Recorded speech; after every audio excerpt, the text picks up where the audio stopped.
Racing isn't easy, but experiencing it is.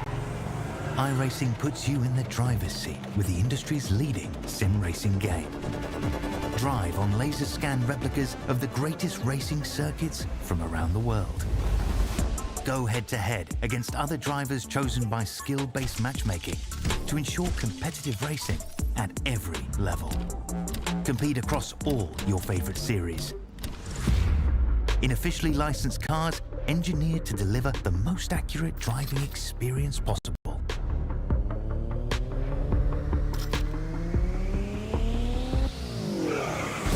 Join a race or host your own with players from across the globe. Race against the computer or in a league with friends. Feel the thrill behind the wheel. Visit iRacing.com.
Good evening, good morning, good afternoon, ladies and gentlemen, and welcome back to Infinity Broadcasting and the V8 Veterans here for the Racekraft Simulations V8 Vets Split 2 action for Season 24. Round 7 here this evening out at Circuito De Jerez for what is bound to be a wet and wild affair.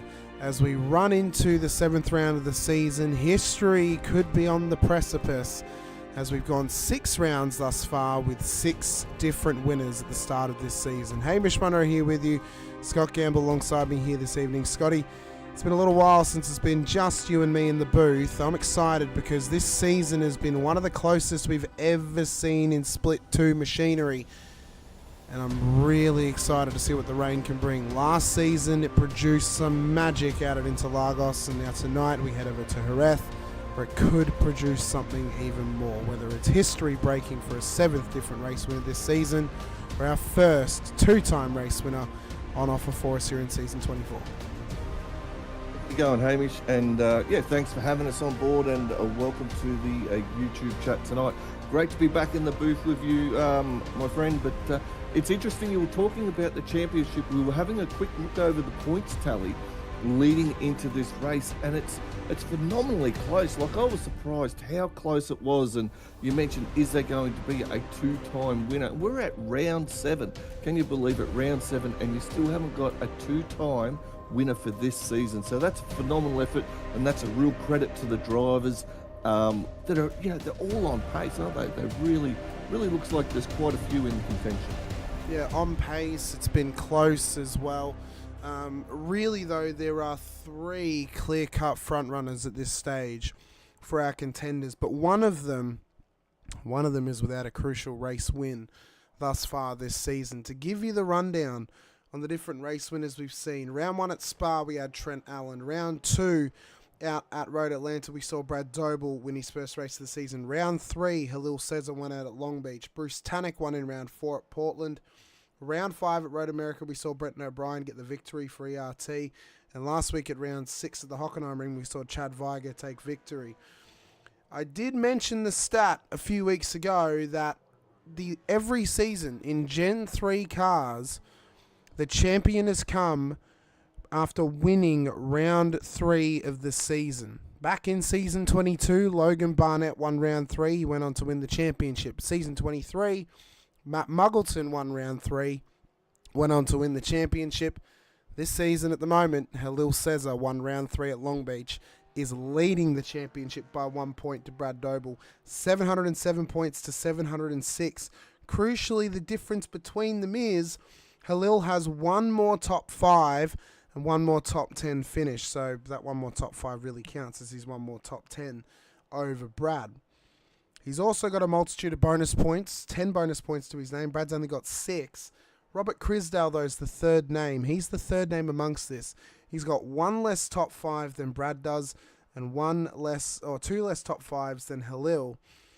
And he sits on 683 points. 8 bonus points to his name, but 14 penalty points, crucially, to his name as well, Scotty. If he didn't have those 14 penalty points, he'd be on 697 points. He'd only be 10 points away from the championship lead. He's yet to take a race win this season. Could Rob do it here tonight? He wasn't entirely confident coming into the wet round this season. Could he be on for something special tonight, or do we think we may have to wait a week until the bend to where we finally see him on the top step? Yeah, well, Robert's got a lot of experience. You know, he's been around for a long time, a former Split 1 driver, and has had some success in Split 1 at times. You know, things have fallen his way there, and other times, you know, as racing goes, it doesn't. But yeah, he's eased himself back into Split 2, and I think it's a bit of a refresh for him. You mentioned he's currently P3 in the championship, which is, you know, really good, especially given the quality of drivers now that we have across those Split 1 and Split 2. So Robert's driving really good. Halal Caesar, he had that change of team. He's over at your team at Infinity Motorsport. Hasn't he come alive? That's just been the refresh that driver has needed. And, you know, it's really good to see him up there because, yeah, I've always had a belief that he could do it. He's a driver that can drive extremely well. He's got a lot of experience. He's been around for a while now, and this is his championship to lose. If he drives smart tonight in this rain, gets around Jerez, puts another solid points haul behind him, Hamish, that puts him in great stead. And with 2 drop rounds available and a lot of points behind and some good points as drop rounds, geez, he's going to be hard to beat. He will indeed. You got to remember back as we get the Google Maps track splash up for you now to have a quick look at this circuit. Got to think back to Interlagos last season. There were 2 drivers who finished on the podium with 0 X's next to their name. One of them was the race winner Sean Vandermill in a 9.5 Simsports. The other was Halil Cesar, who finished P2 in the rain on a 0X last time we were in wet conditions. He's going to be a driver to watch tonight. He's got some really good pace about him. Only time will tell. I mean, he is driving the season of his life, is Halil. But let's have a quick look at this circuit here. Of course, this layout's been used ever since 1994. We're using the Moto layout here tonight. It cuts out the turn 11 chicane at Alex Creville, if I can get it correctly. We all start on the main straight though up towards Expo 92 at turn 1. This is the first real, not necessarily a danger zone tonight, Scotty, or at least previously hasn't been in the dry conditions, but in the wet, we could start to see some issues forming, especially early in the race. The track tightens as you come around the first corner. You could see cars getting intertwined and overlocked, but I think more so, the corner that's going to be more difficult for them early in the lap is actually coming up at 2 at Michelin, where it's a much more tight hairpin style of corner. You're trying to turn back across the road again. These first few corners are going to be a test for these drivers tonight. Could be an early sign, though, of things to come if we get a bit of carnage here on lap 1. Yeah, absolutely. Something to watch there is that water, how it goes across the track.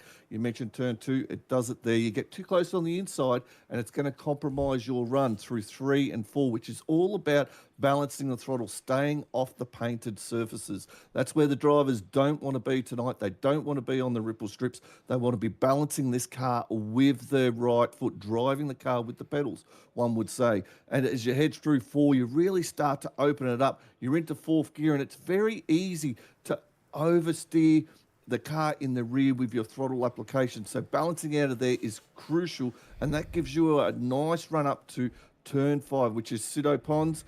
And this turn, again, we get a little bit of water coming across the track, especially on the inside there, and it's about balancing the car through there. 4th gear for me, Hamish. That's how I took Pseudo Ponds, and to set myself up for that big run all the way down to dry sack. Now, vision is going to be a thing tonight. They're going to be whited out with water spray coming in their faces, how they approach that, searching for clean air, clean track where they got some visibility, coming down into turn 6, dry sack. It's a John Van Ray favourite this corner, turn 6, trying to get on the brakes there as they are.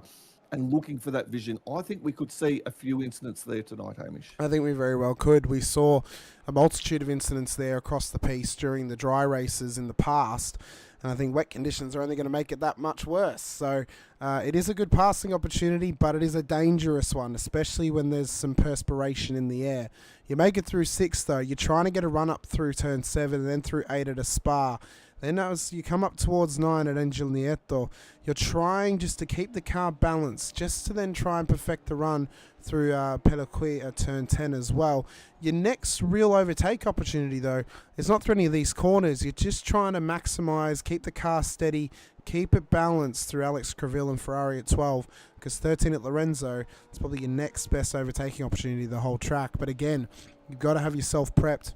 You've got to line it up. You've also, though, got to be careful of running the racing line through those corners, running it out wide onto the painted surface on the left-hand side, because we can see cars getting loose on exit, and that then could ruin your run up towards 13. The big factor, I think, tonight as well, though, Scotty, drivers are going to have to be careful of, is the pit entry here. It is one of the most contentious pit entries we've ever seen on an iRacing circuit.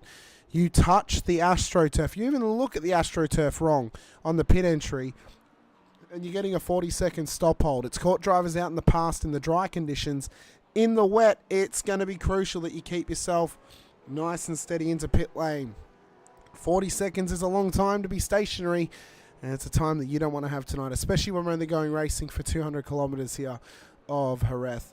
But 4.4 Ks, 2.7 miles in the old language, 13 turns. We're running the clockwise layout. As we mentioned, it is, of course, the moto layout too. It cuts out the turn 11 chicane down there at Alex Creville.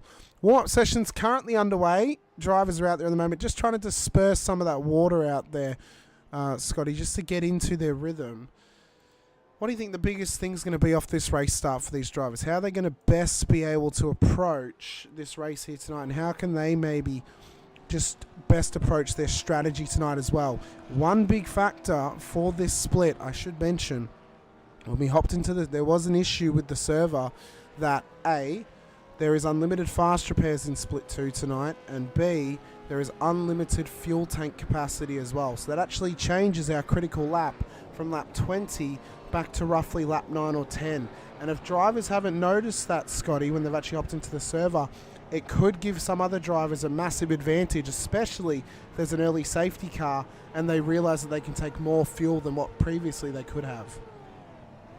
Absolutely. I believe those settings was across all the splits. Ooh. And it does open it up. Those who looked into the race information picked it up straight away. So, yeah, unlimited fast repair, open fuel tank. I don't mind the open fuel tank, Hamish. I think it does open up that cycle of strategy a lot more. As you mentioned, around lap 10 is that number that you can get home. But for me, how you approach this race at the start, cold tyres is a big, big factor. We need to talk about that leading into the race, because how drivers go about it, whether they do a pit stop and keep their tyres on throughout the race, how they manage their tyres will be crucial to where they finish up and maintain that race pace. So I'm looking forward to seeing how what they do, what the mindset, what team's mindset and strategy is tonight, because that could really surprise a few drivers by perhaps not changing their tyres in their first pit stop, keeping those warm yet worn tyres on, and maintaining that pace, because there is a big drop-off. You put cold tyres on, you've got 2-3 laps to really warm them up. By lap 4 and 5 on them, that's when you can start to boogie again and start to get it down. But you lose so much time in that lead up to getting these tyres up to temperature. Yeah, I suppose the biggest difference between this race and last season's wet race at Interlagos is it's not changeable conditions tonight as the warm-up comes to an end. It's wet throughout the whole race, so you know you're always going to have to change over to wet tyres. There are rumours and apparently plans that we're still going to get a changeable weather race this season. My prediction is it's going to be Okayama, and it's going to be the opposite of Interlagos, where we start wet, we go dry at the end, and you've got to try and balance that out. But regardless, starting grid for tonight's race will be as follows. Championship leader Halil Cesar will start pole position alongside Reece Tagoe on the front row of the grid. Damon Fisher, Wade Reynolds will then start on the second, with Brad Doble and Lorne Mackay for our top 6. Brad not having to go as far to chase down his championship rival. He's only got one car between his starting position and Halil's starting position, a few rows up from him. Simon Hedesheed, Robert Crisdale then start inside the top 8 with Matt Stores and Steve Lanyon for our top 10, as Mark Houghton and Dave Arney will then make up our top 12.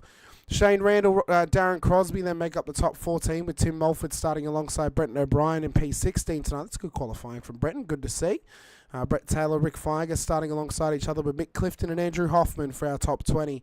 Matt Monday, Bruce Tannock then start out of the top 22 with Adrian Zeal, Chris Blanchard for our top 24 cars, as we look back to Paul Burns, Sean Cullen, Todd Duggan, Derek Lovegrove, Jeremy Bush making up our top 29. Michael Jones not setting a lap time here this evening in qualifying, so it'll be 30 cars on the starting grid, with our race controllers being Dave Coleman, Jamie Dyke, and our safety car driver Thomas Freeman here this evening in split 2. But the championship leader, who's yet to join the grid, he's put it on pole, and he's probably put it in the best spot possible here tonight, Scotty, to try and take home that second race win this season.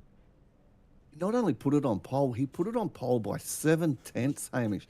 That is absolutely incredible, and it's a clear showing to what Halal's done and the work that he's done, perhaps the teamwork as well, to get him up to have that 7/10. I haven't seen a gap like that from first to second for, well, since Gen 2, really. But so that's a phenomenal effort by Halal. Well done. Some really good drives there. Reece Tagoe, really good to see him back up there in the SLS car. Damon Fisher, it's good to see him in the chat tonight. Thank you very much. And your normal co-commentator there, Hamish, the brother, is in Team AGR, got it up on P3. So it's good to see that NZ car up there as well. He has indeed. I'd be worried if Brett raced. He said he was going on holiday prior to the race actually happening, so I'd be worried if that happened though. Pole sitter though, championship leader Halil Cesar, doesn't have the orange number on the window, but it is on the timing tower, and he is leading the way in the championship this season. Could this be the champion come season's end, come the end of Okayama in only a couple of weeks' time? Could the Cooler Master car be the championship winning car? Could it be this team's first Split 2 championship here in the Vets? It's been a long time that they've been attempting it in Split 2, but they're yet to take home the chocolates. Could Cesar be the one, or is Doble going to be able to challenge throughout tonight's race and throughout the rest of the season as well? Only time will tell. Lights are going up though for these drivers here this evening. Cesar and Tagoe on the front row, Fisher and Reynolds behind. Could there be early carnage at Jerez? We are underway as Cesar gets it off the line well. Tagoe's gone with him. Bit of a wheel spin, but coming off the start-finish line. And as we come up the run towards the top of the hill, there's been contact in behind with Darren Crosby and a couple of other drivers. And the scramble has already begun here, Scotty. Drivers have got to be careful just to keep themselves under control, because this is the point of the race where I think at least there's going to be the most amount of water on track. That is big damage to Crosby there. He's lost his headlights, he's lost his front bumper. But so he's got a lot of work to do. He's probably lucky it's on lap 1, because he's not going to lose too much ground. But in the meantime, Halal sees it. He's already jumped ahead. He's got this car wrapped up and going. Reece Tagoe is P3. Damon Fisher P3, Reese DeGuy, P2, though. Top three did not drop positions off the start line, but Law Mackay, he's up into P4. He gained 2 positions. He's having a little look here up the inside of Damon Fisher, all sorts of sideways. He's got it pulled up, Hamish. That is absolutely incredible car control by Lord McKee. That was very well done, and I'm sure that was a heart and a mouth moment for him. Oh, I'm sure it certainly was. We mentioned it was probably one of the, well, at least for lap 1, it's the first best overtaking opportunity the whole lap down at turn 6. As the race goes on, turn 1 will become an overtaking opportunity as well. But Lord Mackay taking full advantage of the run down the straight. And we saw the spray coming off the back of the cars on the entry into that corner. And it's just low visibility 101. You cannot see a thing when you are stuck behind the whole train of cars behind you. And the best thing that's probably come of this great start for Halil Cesar is for Reese DeGoey. He has no spray right in front of him, so he can see where he's actually going here, Scotty. Everyone else behind them, they can't see diddly. Yeah, absolutely. It looks like he's checked out. It's going to be interesting for these drivers who are now behind Reese DeGuy. So I'm interested in the drivers from P2 to P10, all the way up to Robert Crisdale, to how they are actually going to approach this race. Will we see some early pit stops come around the next cycle?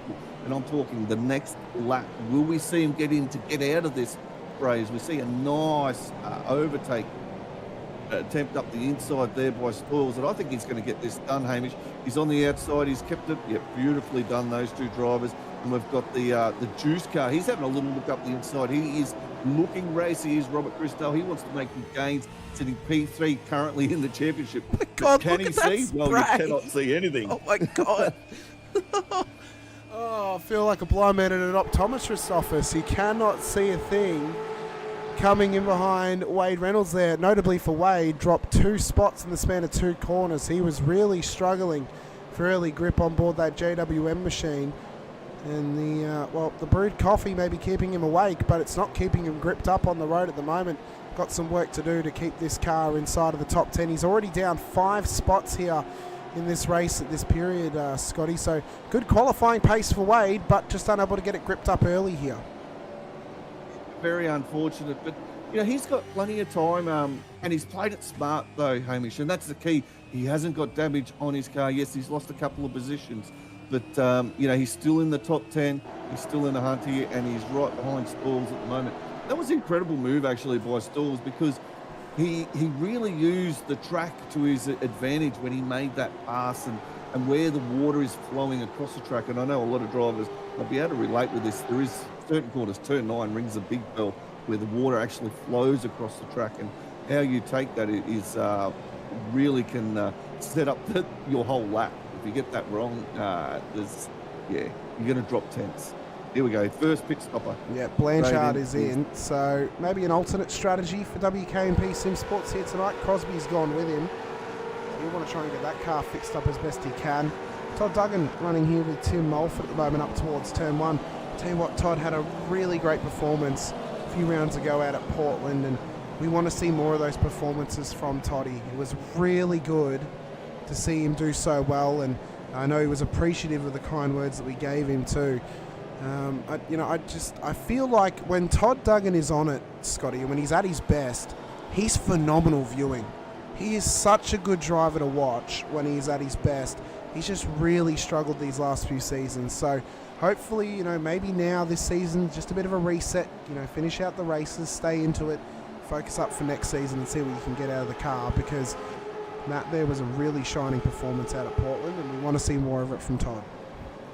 Yeah, you're right. I know when I was with you in the booth, Todd would have some really good races at time and was quite strong.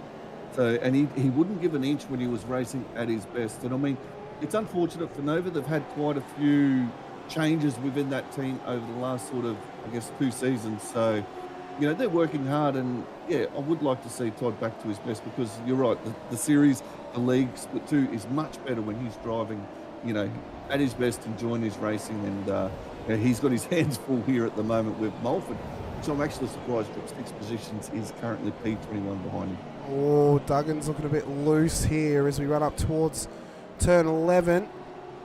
Just trying to hang on to this position here with Mulford in behind him. Up the inside, contact's made. The 511, big drift.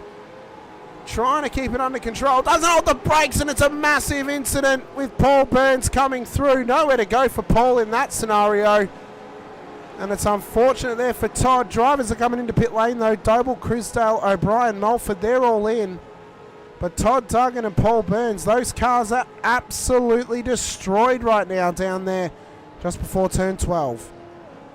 A lot of damage on that 801 car. Very unfortunate. Like you said, there's nothing he could do. Duggan didn't quite hold the brakes quick enough there. And it looks like his day might be over. We can see the front wheels turning. It could be a safety car here, Hamish. Yeah, there is. Safety car has been called by race control. So we need to watch the race leader now to come into pit lane. Safety car's not on track just yet. They managed to pass the pit exit before the safety car was called, so they have got this extra lap in hand to come in and maybe just burn off a little bit excess fuel. As I said, they do have the benefit now of a full tank available to them. The subregs was supposed to be 70%, which was 93 litres. They actually have the full 133 to play with tonight. That will change up how the stops are made. It means that these drivers now who've gone on to lap 4 could effectively fit roughly 80 litres in the tank at this stage, which is a massive chunk taken out of, I think it was the 111 litres they needed to get to the end.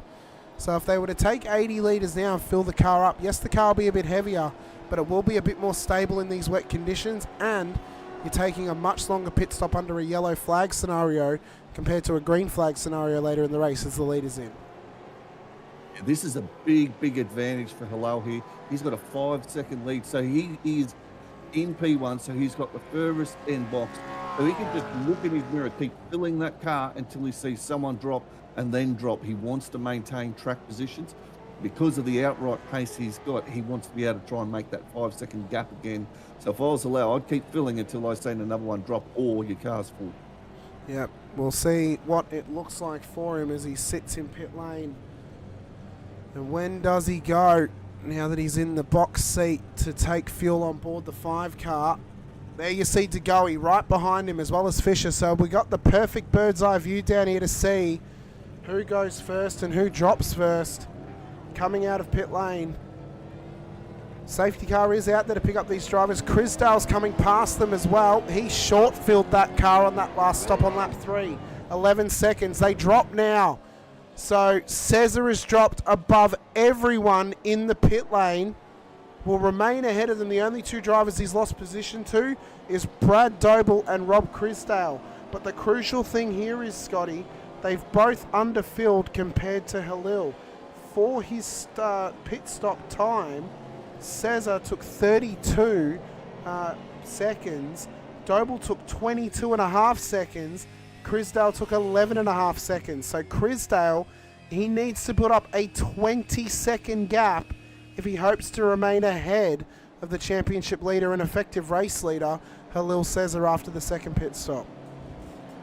That's a long ask, but in saying that, he's going to get a bonus point here, Hamish, for leading a lap, which is absolutely, might be crucial given for him for his championship aspirations, or top 3 championship aspirations. But that was really good drop by Halal, because I don't know whether the viewers noticed, but you could see, I think it was DeGoey dropped first, and Halal seen him, and he went straight off the jacks, straight as soon as he seen him drop, and got out in front. So that was really good, really well done. Well, we'll see now how this plays out. I think the main issue now is for Crisdale and Doble, Crisdale more so, they don't want another safety car now. They want it to stay green, because they need to build gap. Otherwise, if there's a safety car, and realistically, Scott, if there's a safety car in the next 3 laps, if we get to lap 8, you're only a lap away from critical, you could pit and make it home. They're going to get buried in the field if they get a safety car within the next 3 to 10 laps. They need this green period just so they can build enough gap that they don't get buried too deep in the field. They also want a long green period because if they do get buried, at least there'll be some clean air around them because the field will be spread out. So the worst thing that can happen for Rob Crisdale or Brad Doble right now is another safety car immediately after this one comes in, because it could kill their whole race. Absolutely could. I mean, they've got to be able to use their pace now to get away from Caesar, Tagaui and Fisher, McKee as well. And good to see Lanyon. Geez, Lanyon's come out of nowhere as well. So he's effectively what I would consider in the top 5 at the moment, given that Crisdale and Doble have taken such a short fill. But you never know on these alternate strategies. We'll see what happens. I don't know whether Crisdale and Doble have the pace. The other thing I was going to touch on, Hamish, and this is something that I think could be crucial to the restart here, is which of these drivers took green tyres. So they're going to have green tyres under them, or they're going to have slightly used, and we're talking 5-lap old tyres, that have got a little bit of heat into them, that come up to heat a little bit quicker as well. So that could play into it a little bit at the restart. Wouldn't have been a bad time to not take tyres because we are so early in the race. So because they are only 5 laps old, if you didn't take tyres, you will still have the benefit then of that warm rubber. So if this safety car was maybe called in another 4 laps time, I would say, yeah, probably not. Maybe just take a set if you're taking enough fuel. Crisdale wouldn't have taken enough fuel to take tyres, so he's taken just fuel. He's on that initial set that he started the race on, because he would have only taken roughly 25 to 27 litres of fuel, which is not enough to cover the tyres because it's only taken 11 seconds. Oh, no, that's right. You know, it would have been actually, but 18 litres would cover tyres, for that's sure. right, yeah. Well, I wonder if he did then, because if you come in and you've only splashed that much, would you take tyres? Maybe. I wouldn't if I was Crisdale. Yeah. To do that short fill, I absolutely wouldn't have. I would have kept the worn rubber on, because that's going to give me the advantage at the start. Yeah. And then what I would say, what Crisdale and Doble are thinking of doing here, is they're going to run a short stint now. They'll come in, they'll get fresh tyres, and they'll fill to the end. So their next stop, they'll be good to go to the end. And like you said, they'll need a green running. Something I did notice in a little bit of testing in that is the heavier fuel doesn't necessarily slow these cars down in the wet. If anything, gives you a little bit more rear traction at times. So that'll be interesting to see how that plays out and whether they have that extra pace to make this short field stop work. Well, longest pit stop under this initial stop period here for regular fuel was Mark Houghton, 40.31 seconds. That roughly equates to around about 85 to 90 litres. So a massive fill there for Mark. Probably just filled the car. He'll now have a much shorter stop coming his way on the next pit stop cycle. Could see him gain some positions if he can hang out around Tannick and Randall and Hoffman, and maybe even gain up a couple of spots throughout this next period of this race. Yeah, potentially. So, yeah, definitely sounds like he's filled that car all the way up. So, very interesting. Some strategies at play. We're really not going to know until we get that second cycle of pit stops going, Hamish, and that alternative strategy. So, there will be some earlier second cycles. You're presuming we go green now for the next 20-odd laps at least. There'll be some earlier cycles with Crisdale, Doble, and a couple others that have gone for a little bit of track position. Brent O'Brien, he's done a little bit of track position. He's up 7, Hamish, into P9, so that gets him in the top 10 with that.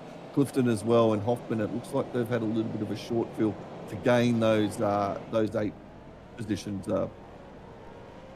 Well, it appears anyway, we are green flag once again. It appears we've gotten the rain that was projected to be at Queensland Raceway today here at Jerez.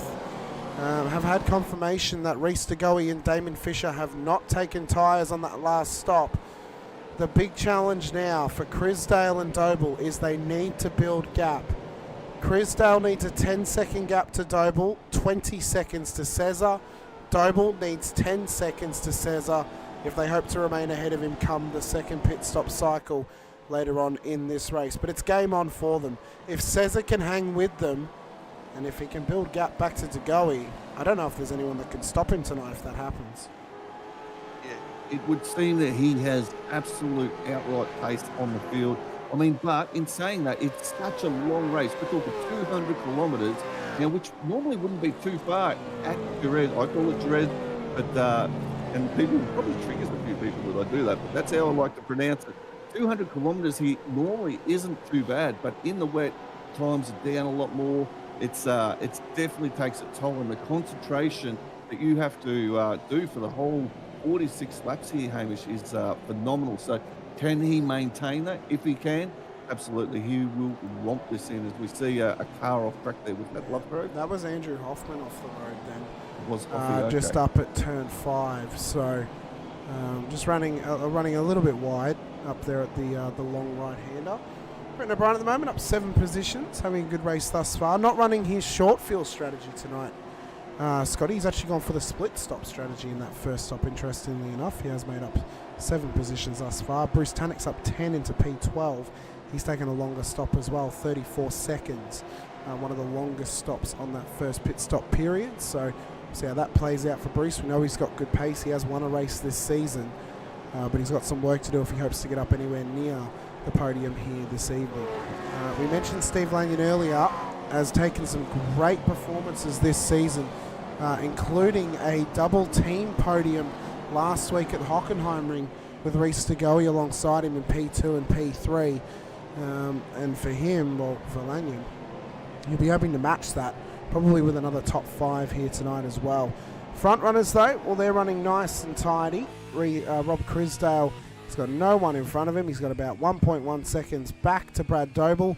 He's got to times that by 10 though if he hopes to remain ahead of him in the next pit stop cycle.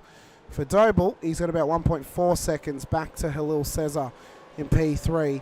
So still a bit of wiggle room there for Cesar, and still plenty of time in hand to remain the provisional race leader here at Jerez this evening. Degoe and Fisher, they're back by about a second apiece as well. And then we get to Lorne Mackay, who's got Lanyon and Stoyles starting to chase him down in the battle for P6 at this stage. O'Brien and Arnie, they make up our top 10. Closest battle on track though is this absolute scramble back here, Scotty, between the likes of Blanchard, Mulford, Burns, Heddersheed, Reynolds, Lovegrove, Crosby, Hoffman are all involved. Actually, no, Hoffman's a bit further back, I apologise. But yeah, this massive train is starting to form, and it's all a battle for P20 on the road, which is great to see. Yeah, absolutely. That was a beautiful pass there by Mulford. He got it done on Blanchard. He's obviously got his car fixed up, as we see. Adrian Zill, he's going backwards on the climbing tower. I think he's had a little misdemeanor there. Car doesn't look too bad. He's back underway now, so that would have been at turn 8, I think that was there, Hamish. So not sure what went on. I just missed that a little bit. As we see again, is that Mulford again sending it up the inside there on Paul Burns. So he's on the move. He is a driver that is trying to get back those positions that he lost early on in this race, and doing a very good job at this stage. He's down 4. He's been through pit lane twice to this point. His last stop was 7.3 seconds.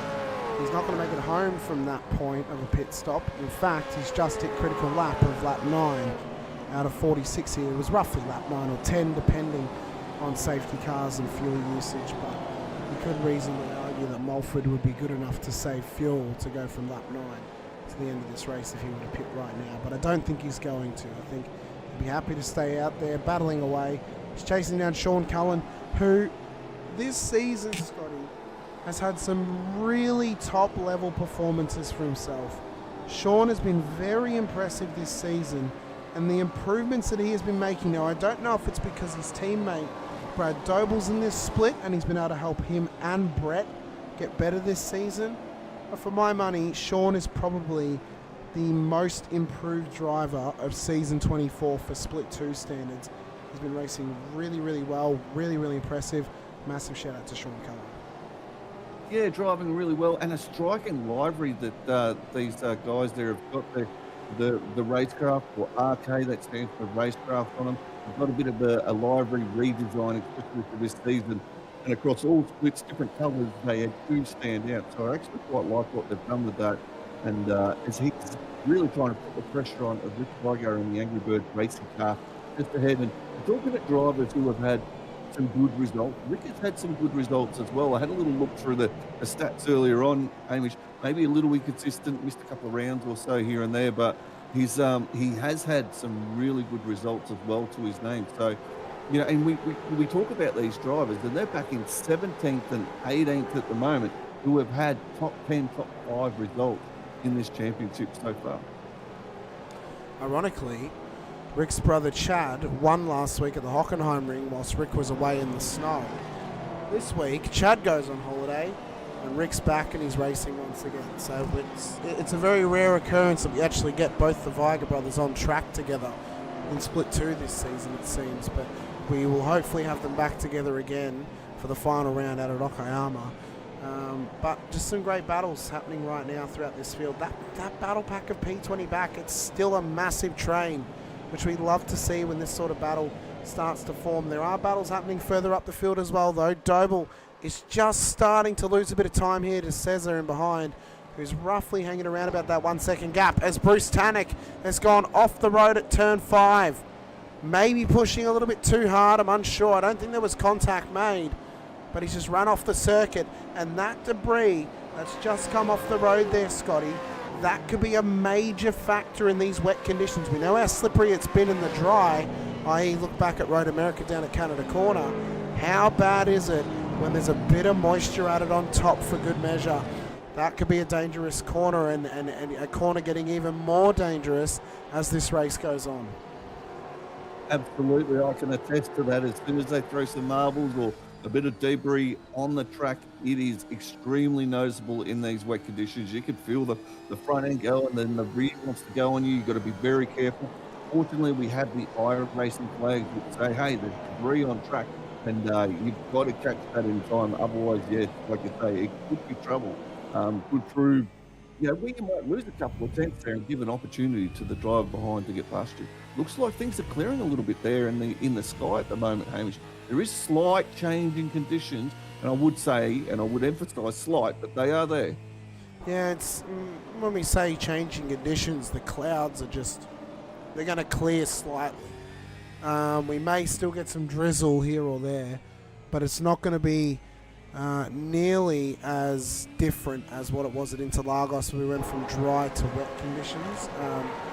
The track should remain wet throughout the whole race tonight because of how much it has been raining thus far already. Even if it stopped raining right now, Scotty, the track would still be wet by the time the checkered flag flies. That's how much water has already been thrown onto this Jerez circuit here. So it's going to remain a bit moist, but the question is it going to get any more precipitation from the sky that could then make it a little bit more slippery? Damon Fisher at the moment, down 2. He's in behind Reese to go at this stage. Now, we mentioned the pit stop differential for Doble and Crisdale to Cesar. Well, if we compare Fisher's pit stop time, 23.1 seconds, Doble's was 22.6. At the moment, with the next pit stops happening, probably within the next 10 laps or so, Doble's projected to actually come out of pit lane ahead of Damon Fisher. That's quite phenomenal, isn't it?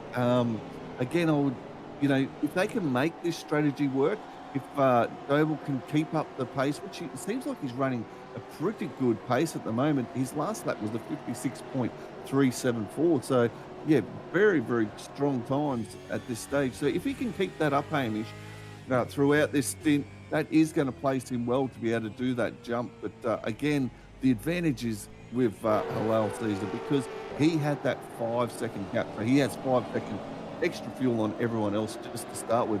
As we see the 801 car, Burns, I believe it is, off the track, and more debris on that corner is getting spewed all over it. That's going to be very, very troublesome for the cars coming through. Yeah, well, indeed. Burns has been off the road, rejoins directly ahead of the car that he hit earlier on that brought out the safety car, Todd Duggan. Wasn't anything untoward between them that caused that moment. That was just wrong place, wrong time for Burnsy. Bretton O'Brien at the moment just wrestling this car through turn 2 and then up through turn 3, trying to get the power down as best he can on board the ERT machine. It's had an up and down season thus far as Bretton. Scotty got his first win in Split 2 in a fair while back at Road America. But there's just been, he still struggles in qualifying. How do you think he could maybe better that qualification process for himself, just to maybe get the car starting a bit higher up the field? give him a better opportunity at some solid points hauls throughout the season. I think if he wanted to qualify better, he would need to do a more practice laps. Yeah. Brenton thoroughly enjoys his racing. He absolutely loves driving with the guys here in Split 2. Was a stellar performance at Road America. I've got to hear all about his Chubby Buns too, Hamish. I can tell you, it is all about the Chubby Buns with Brenton, and he thoroughly has deserved it. He's had some really great drives. Of note, though, we did talk about a strategy leading up to this race here, Hamish, and Brenton came up with this strategy, and I sort of looked at it and I thought, you know what, I don't know whether I'll use that because, perhaps I might be a little further forward than we were predicting he might start. As it turned out, I used his strategy to the lap number, mind you, and it paid off for me. So thank you very much, Brenton. That was a pretty good strategy you come up with. I'll be honest, our fuel strategy was notice that the fuel was unlimited and then adjusted accordingly, and just took more fuel on the first stop than what we were going to. And it paid out. Yeah, it's paid out pretty well up to this point. Unfortunately for Shane, well, he's had a couple of off tracks. He's down 6 positions, so it hasn't worked too well for him. But for his teammate, the championship leader, Halil Cesar, it's worked out pretty well for him at the moment. He sits in the box seat to take the race lead after the second pit stop because he is still hot on the heels of Brad Doble in P2 at the moment.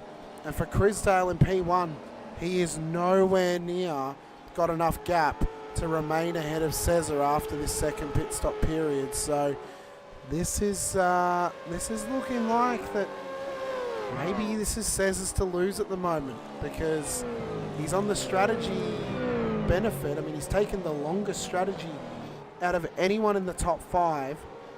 Anyone who could have taken a longer strategy is not behind him. So the math says when he comes out of pit lane, he takes a shorter pit stop, he's going to come out ahead of everyone. And he could come out ahead of everyone by a fair bit, which then leads me to believe that he could be our first driver this season to take 2 wins. And then you look at the other stats, Scotty, and you think, oh, he won in round 3. Does that all of a sudden make him the championship favourite with 3 rounds to go? The 2 wins is going to be pretty crucial, especially with 6 different race winners this season. If he can get that, it's going to be tough to beat.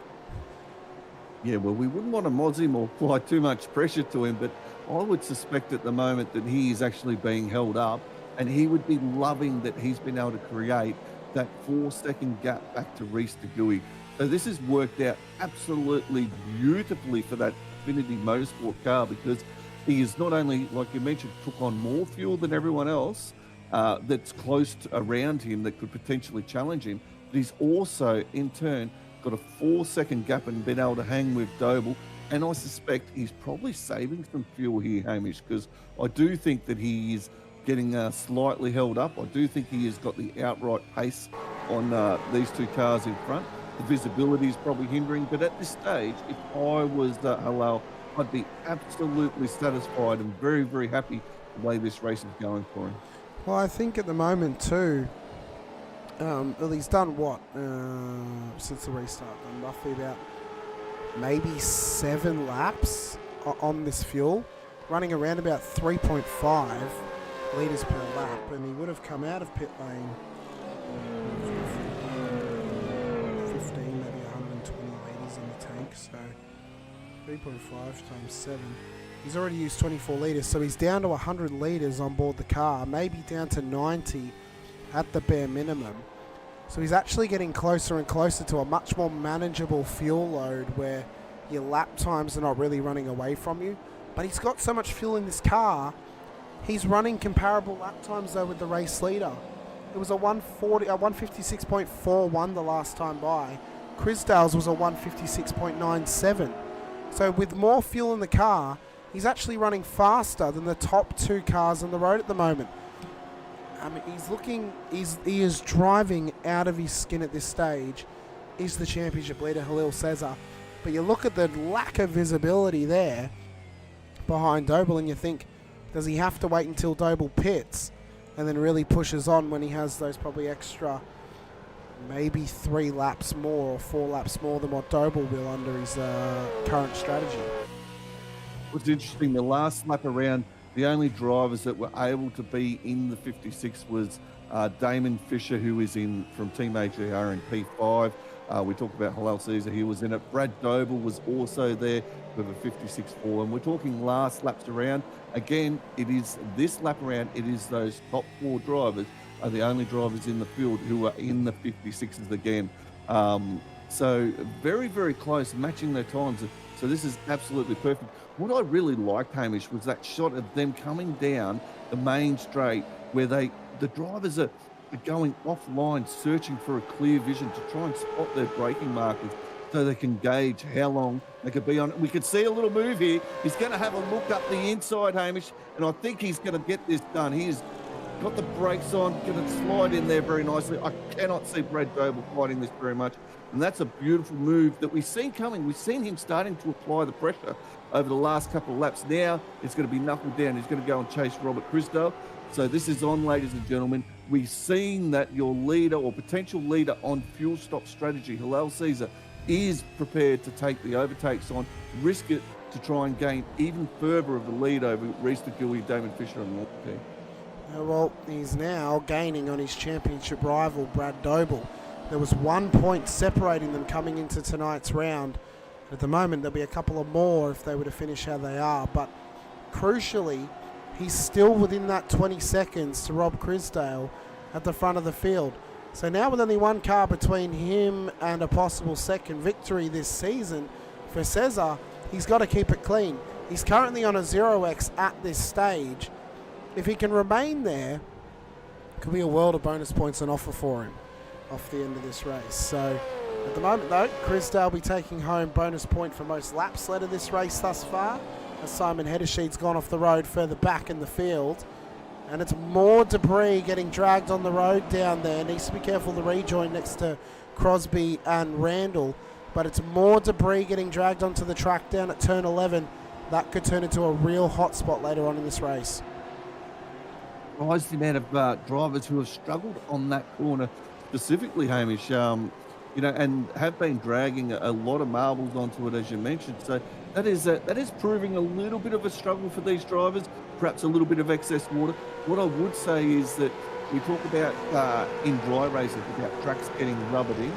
As the races progress, especially in the wet, that racing line becomes even slicker. So that's something that may start to come into play as these laps go on, because you're still sort of taking the racing line, especially on quite a few corners, and perhaps that might catch a fefew drivers out. We'll have to watch that as the race goes on.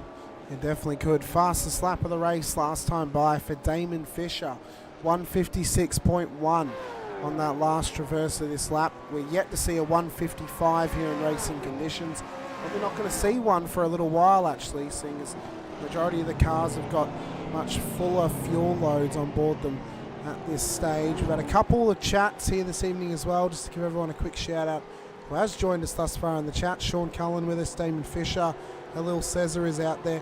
Joe Dice watching along with us as well over on the Infinity Broadcasting channel. Great to have you with us, Joe. Really appreciate it. Steve Grumley's out there watching along with us too. Rushy's with us in the chat as well. Brett Fisher, all the way from Bali, is joined us. It's all right, Brett. Have you got a teacher's note as to why you were late to the chat? Terry Taylor out there with us as well. Ask if that was Mulford and Crosby in the fence at the start. I think it might have been Terry, just quietly, but it's been a great race thus far. Here's Scotty, 17 laps into it, one safety car on the board thus far, but it's been a good green period of the race at this stage, and this is helping Crisdale not get too far buried when he does pit. He will undoubtedly get buried in the field, but it's not going to be as tough of a loss as what it would have been if we'd had a safety car immediately after the restart back at around about lap 9. Absolutely, it would have. I was just sort of thinking to myself about how Brett being over in Bali, and there's no doubt he's sitting back with a nice bevo and a Bing Tang singlet on, watching this here go live, Hamish, as well as half-price tattoos. So I hope you're having a great time over there. It's, fantastic. I've had quite a few friends go over there to Bali and Parramatta and Jordan. I've never been myself. Not a big fan of muggy weather, if I'm honest with you, Scotty. So I try and stay away from holiday destinations that would have, warm but wet. I don't particularly like it very much. So, I try and stay away from Bali. I try and stay away from Cairns or Townsville during the wet season. About as far north as I'll go in Australia is probably Bundaberg, but that's only because there's good wine up there, pretty much. So, but yeah, well, it's I'm a bit of a fan. I spent a long time up north. I used to absolutely love Cairns. I'd go back there in a heartbeat too. It was absolutely beautiful. But you're right, it does take quite some time to acclimatise. And this time of the year is a perfect time to travel to those tropics. So absolutely, Bresh is making the most of it over there. But there's some interesting times there. I was very surprised to see Damon Fisher get that lap time there. A 56.1, the fastest lap. He's just cracked out a 56.8, but just dropped a 57 to him. So I'm not sure. It's something that I found, and I wonder whether your drivers came across it too, Hamish, where it was you could do one fast lap and then you had to rest a lap. Wasn't quite as good that lap, and then you could go fast again the next lap. So it was sort of backwards and forwards is what I found. I think it's kind of like how the water gets dispossessed across the race. It's like you're able to maneuver around at full pace for one lap, but as soon as you go for another one the lap after, it's like, no, you can wait until the tide comes back in, or you can wait till the tide goes out again. It's like, I don't know, it's weird how the grip system works in the wet weather. Maybe it's that the tyres get overheated from getting such a good lap in and then they just can't grip up in the wet. Not 100% sure, but yeah, Brett asking if I'd like him to bring back a ladyboy. No, I would not. Thank you, Brett. I've got my own partner than you, so I do well with her. That'll do me fine. I don't need a Balinese ladyboy just yet. But, I've been impressed tonight, Scotty, by quite a few drivers' performances. Matt Stoyles, quiet achiever tonight, doing really well. Dave Arney, quiet achiever tonight as well, up 2, doing quite well for himself here. Matt Monday, quiet achiever, up 8 positions into P13. Mark Houghton, he's down 3, but again, quiet achiever, P14 at this stage of the race. A great performance from Mark. And then as well, I think Brett Taylor, up 5. Great performance from him. Could be on for a top 10 if things go his way. It's interesting you talk about that because we did speak about Dave Arney in the lead up to this and how he's had maybe one of his inconsistent seasons where we know that he has the potential to be way in that deep in that top 10. So it's good to see him get up into the top 10 or being at P10 at the moment, right behind Brenton O'Brien. And he is putting the pressure on, like he wants this position, make no mistake about that. So yeah, this would be a really good confidence building for him, get a couple more consistent results, because that was the key feature of his racing was his consistency. But I agree with you there. Matthew Monday up 8 positions to P13. I think that's absolutely sensational and a really good drive for him at this stage. Yeah, it is indeed. Remembering as well, not that we're planning to nominate anyone right now because we're only halfway through the race. Remembering as well, though, we have got alternate rules for the wet races here in the Vets for the driver of the day. Means the race winner can be nominated if we feel the performance is good enough. That could be they could go 0x and win the race, for example. It could be that they just drove a phenomenal race to take home the win, and we decide, well, they deserve to at least be nominated and for the chat to vote on them. So that is an open opportunity tonight. For example, Crisdale could strategize his way to a race win tonight, Scotty, and we feel that's a great performance, so he gets nominated. Cesar could fight his way back to the race lead, go 0x, win the race. That could be good enough too. There's so many different scenarios at hand tonight that we need to think about when we do plan to put those names forward. But because it is wet racing, it is different conditions, which means we can put up the race winner. Where normally with our regular cold track, dry weather, we wouldn't put them forward. So it is an opportunity tonight for somebody to take advantage of that with one extra position available for the Driver of the Day nominations. And at this stage, I mean, there are probably 2 names on the list that I think have been driving out of their skin tonight. One of them is Halil in P2, who looks to go P1 after the pit stops. And the other, I think right now, is probably either Matt Stoyles or Matty Monday. I think they've both been driving great in the midfield, and they're both doing really well. Yeah, there is some good drives here. It's an interesting phase of the race as we're approaching halfway. I know we're at lap 20. We've got another few more laps before we get to halfway of this race, but yeah, there is a little bit of a fatigue factor here, Hamish, and it's something that I did struggle with myself at this track, was the fatigue of it. Very, very difficult, very easy, and I remember talking to you about it, about how the mind can wander throughout the race, especially if you were by yourself on an alternate strategy. You had a little bit of clear air around you. I was starting to think of all sorts of different things and what I was going to have for dinner the next night type stuff. And I had to get myself back in the game and go, hey, hang on, pull yourself back in. We're in a wet race here. Don't go sliding off just yet, Yeah, it's it's interesting how a track like Jerez, you can really start to get into sort of a daydream rhythm, can't you? Even in wet conditions, you can just start cutting laps around here and all of a sudden a mistake can be made. It's a bit like Watkins Glen in that way, I think. I think with Watkins you can start to get into flow state and get into full concentration, and all of a sudden you just start to daydream because you've just been cutting lap after lap after lap. And eventually, just through, I don't think it's boredom, but I think just through doing the same thing repetitively, you then make just a very small mistake, and a very small mistake can cost you out there on track as Rob Crisdale comes into pit lane out of the race lead. So the 808 car has gone as far as it possibly could here, Scotty, in this race. He'll now drop positions, and I'll be interested to see how far down he goes here off this second pit stop, because there's a bit of work that he might need to do throughout the rest of this race here as Cesar takes the race lead. Don't mind this strategy from Crisdale. I can assure you, you can do 26 laps on a set of tyres. He'll be changing tyres absolutely now. Where he comes out in traffic is going to be absolutely crucial for Rob. If he can get a little bit of clear air, this is going to work for him. If he gets trapped up behind a few cars and has to hold his position, it's not quite be as good. Remembering we've got all the other drivers who really need to cycle through on their second pit stops. As we see another driver, it looks like they're going to go through on their second pit stop. He's going to come out in a little bit of traffic here. Will he clear the next driver ahead? No, he's not. He's got a little bit of work to do there, Hamish. He will indeed. He's going to come out just in behind Sean Cullen and possibly Derek Lovegrove. So a big loss in pit lane for Rob Crisdale. Bit of work to do. Needs to hope these drivers ahead of him come through pit road. Well, that's going to help him there. Derek Lovegrove just going around at turn 2. One free spot for Crisdale.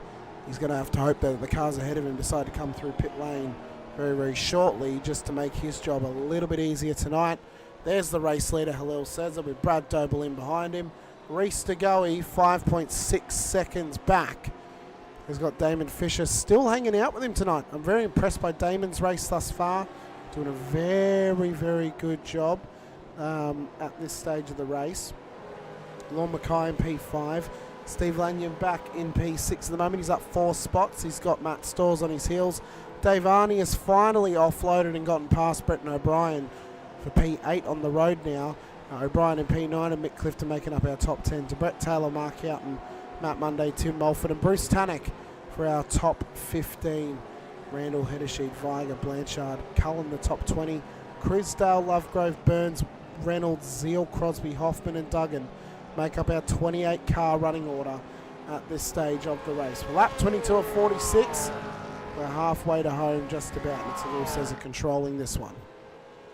Can we just go back to Robert Crisdale there, Hamish? I really want to emphasise something here, because he came out of pit lane right behind Sean Cullen. And because he's put fresh tyres on, he has dropped 3.8 seconds. Just like that, and has come under pressure from Lovegrove behind him, who's got the warmer tyres. So Crisdale is under immense pressure, and that shows the difference. Again, look at it now, it's 4.6 seconds he's lost to Cullen. So he needs another 2 laps, Hamish, before he can start to claw that back, start to gain it back, and get some confidence back under him. So this will be interesting. If he can hold Lovegrove off over the next lap or 2, then he'll start making ground again on Cullen, who was in P12. Something to watch and something to take note of. The big factor now is how's this changeover period going to be for Rob, compared to how long Halil can go for and how long Brad can go for. Now, Brad took a 22.6 second stop. It's going to be roughly about 50 litres or so going into the car. Halil would have taken roughly 75 litres, so give or take 6 laps between them in the distance they can go on this tank. How much now could this next maybe 14 laps, how much can Crisdale make up across those 14 laps? Because he's got to get these tyres up to temp. He's then going to try and catch and pass Sean Cullen, Chris Blanchard, Rick Viger, etc., etc. Is he going to be able to make up enough time on fresh rubber to those guys at the front of the field, or do we think he may be a little bit too far away now? I think he is a long way back. He is on the back foot. It looks like the tyres are coming to him. So that 4.6 seconds is down to 4.3 just on this lap alone, and you can see him starting to make ground over Lovegrove. So it's the tyres that come to him. You've got to remember, I suspect the drivers in front will all be taking fresh tyres to get themselves to the end of the race. That potentially means they're going to be on that 4 to 5 second deficit while Crisdale is on hot tyres, so he'll make gains there on their pit stops to come. Houghton and Mulford into pit lane as well, so this could be 1 or 2 spots that Crisdale makes up. They're just exiting pit lane now as he comes up the main straight up towards turn 1. He's got both of them before pit exit, so for Crisdale, maybe could get up as far as P12 in this race prior to everyone doing their pit stops. If he's able to pass guys like Mulford and Houghton, who are inside the top 15, could still be onto him. 2 stops, Terry. 2 stops per race, 2 compulsories. We have got some rounds across the year where it's only 1 compulsory pit stop, but they must do 2 here this evening. Not that they must do 2 to get home. They could have gotten home with 1, but they have to traverse pit lane twice as per the rule book. So makes the strategy game a bit harder for some drivers out there, Scotty, whether they take the split stop or if they maybe take a bit more in one stop than the other, whether that's the first or the second. They must do it across 2.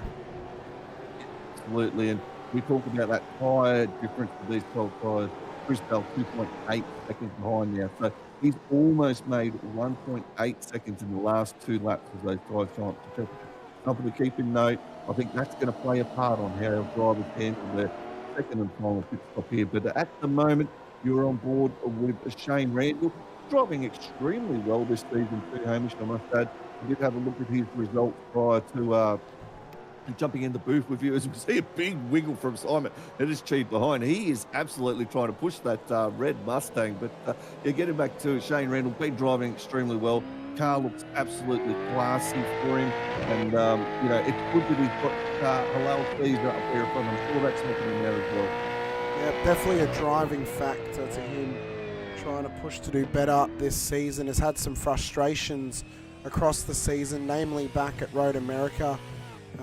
Just really dealing with some proper mountains to climb in a couple of these races this season. Needs a good turnaround, probably not just tonight, but over the next few weeks as well. I think major momentum swing needs to come probably next week at the Bend if he hopes to really solidify maybe a top 6 in the championship once again. I've mentioned it before this season.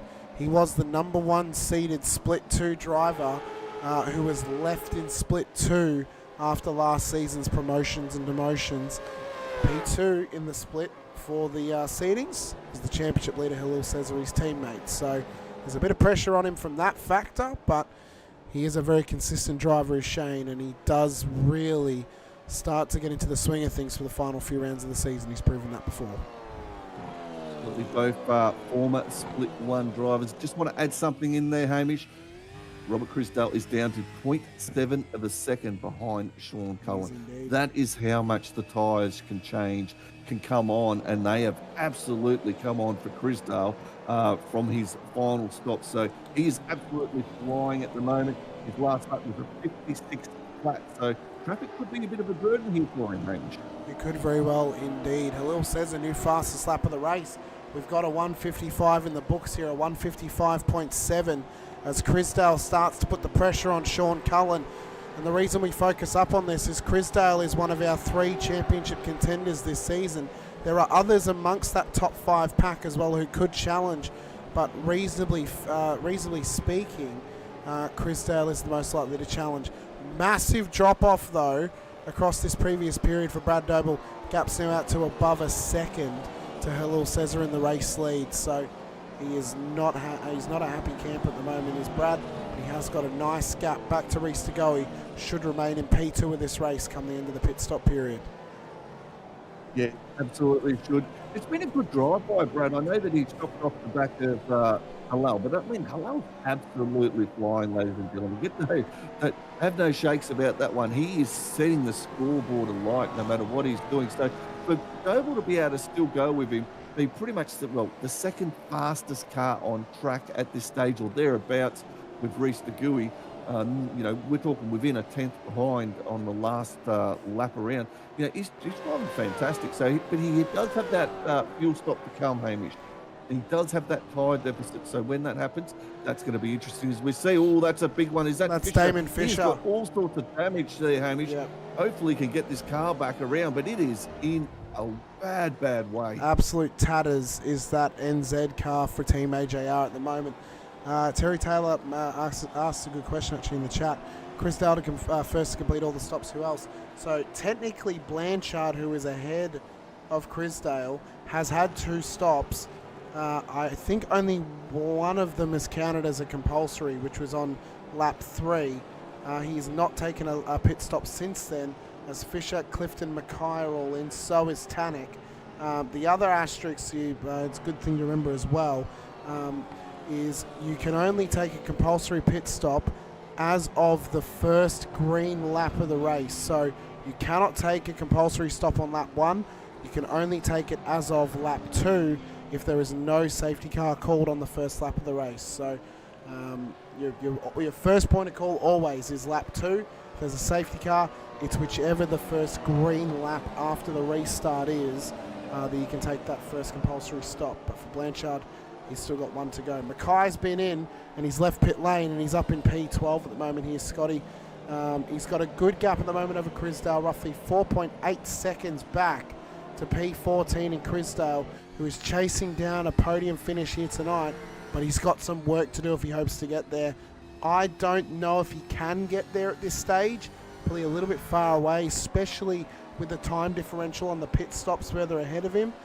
But plenty of time that he could make up, especially if these drivers are taking tyres and they get the natural drop-off that he had when he first got into his stint. Yeah, absolutely. You could see how ginger he was on the acceleration then. He's obviously got fresh tyres on. They're green, and we've seen the deficit, how much you drop off over those 2-3 laps, and then how much you can actually gain back again.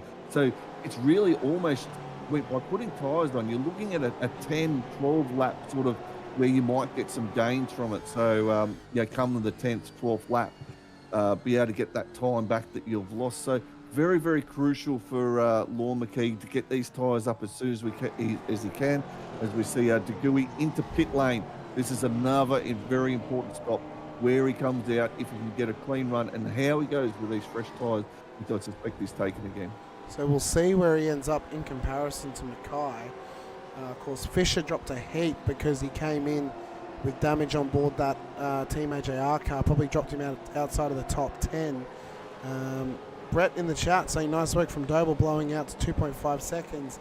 Back to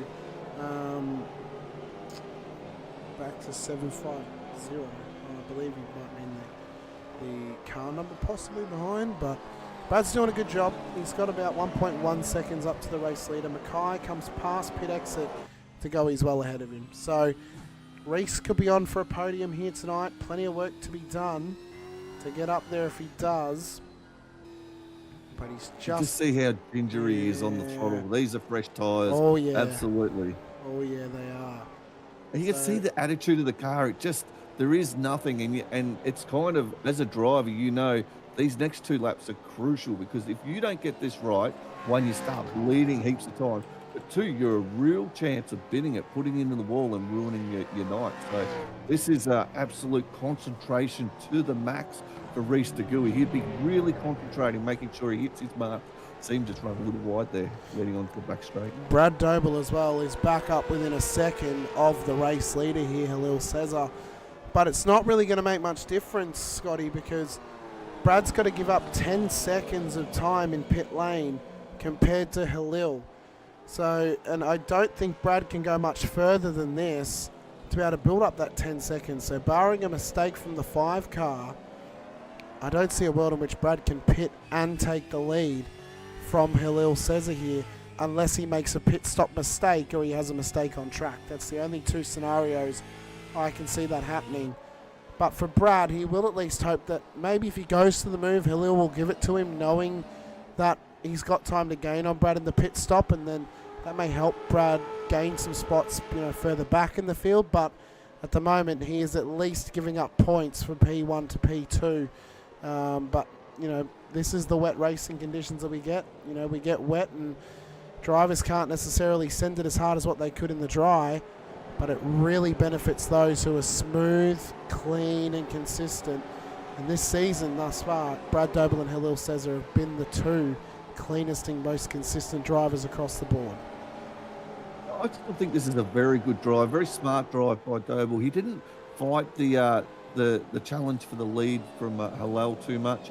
He knew where he was racing, where he's at. He knows he's got another pit stop, knows he's going to drop time. But what he'll probably be looking at, Hamish, is can I still get P2? Can I still get P3? Am I still in the hunt for the next major sort of points for Halil? Because he is not in the competition at the moment, not in the race for Halil. He's in his own league at the moment, Hamish, and it is his race to lose. As we see Doble come into the pit stop now, this is going to be crucial where he comes out on track and how he handles the cold tyres. So Brad Doble into pit lane. So we'll get a good view of his stop and see where he ends up. Crucially where he ends up in comparison to Reece de Gooey. So he'll pull in just ahead of where the safety car's parked. He'll go up on the jacks as well. And for de Gooey, he's roughly 56 seconds back prior to Doble coming into pit lane, as Dave Arney comes in as well. So a couple of cars will get past them across this stop, but we need to keep an eye on the background of when Reece de Gooey comes through. There is, that's Andrew Hoffman. That there was Brett Taylor. Doble's just dropped now, so he's going to have plenty of time back to Reece de Gooey and should well and truly be P2 in this race once the pit stop cycle is completed. This will work out all right for him. Yes, he has got a little bit of traffic in front of him, but he's going to bleed time to them as these tyres come up to temperature. Oh, as you can see, it is right on. It is so sketchy. It's unbelievable how slippery it is, especially at this time of the race where, I know I talked about it earlier, Hamish, where the racing line itself starts to slicken up. And with the colder tyres, the green tyres, the cold track temperature, that all amplifies how slippery it can be. So these drivers are doing an amazing job to keep these cars on track at the moment. Yeah, they are indeed. And just trying to get these tyres up to temp for Doble.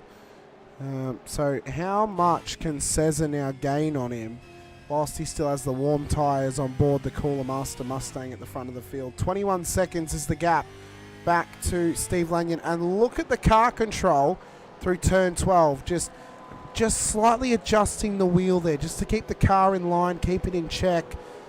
He's been one of the best wet weather races we have seen in Split 2, and with a P2 last season and a possible P1 this season on offer for him, he could go down as the best of the lot of them come the end of this race here tonight. So, but for Cesar, he is putting together a complete season at the moment, a complete championship. And this is the sort of run that he's been hoping to be on all season long.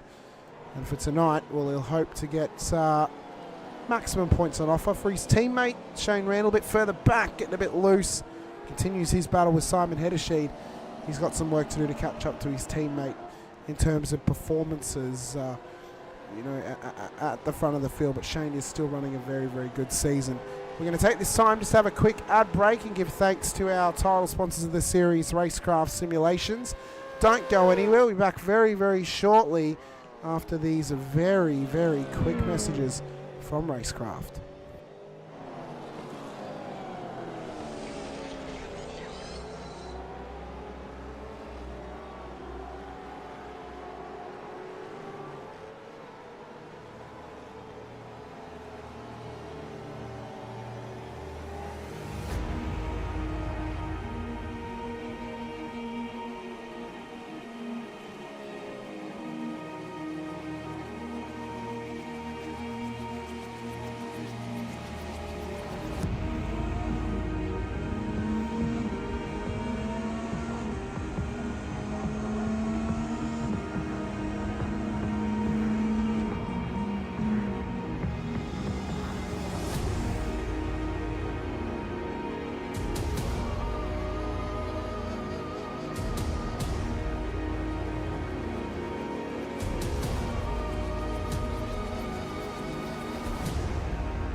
Welcome back, ladies and gentlemen, to the Racekraft Simulations V8 Veterans action for Split 2 here in Round 7 of Season 24 at Circuito De Jerez.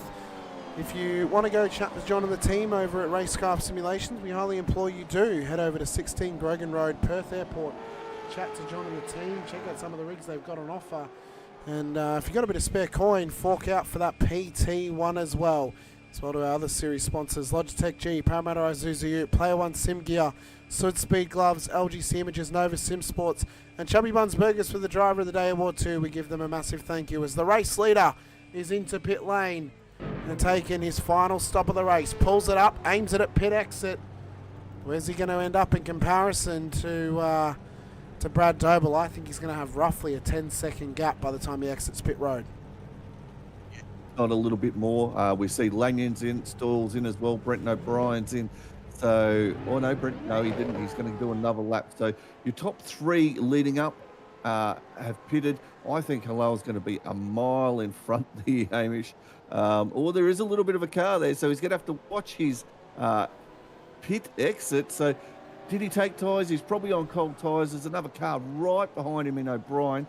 So he's going to come under attack early till he builds up those temperatures. But I don't think that phases him because he knows those drivers, one is a blue lapped car, the other one he's racing for position. Yeah, and he knows that O'Brien needs a pit stop as well, so he may just be happy to give the lead up to him if he goes for it. There's Doble. So the gap is 13.5 seconds between effective P2 and effective P1 for the 5 car and the 302. O'Brien, though, looks to take the position from the race leader, get himself an extra point for leading a lap possibly if he continues round.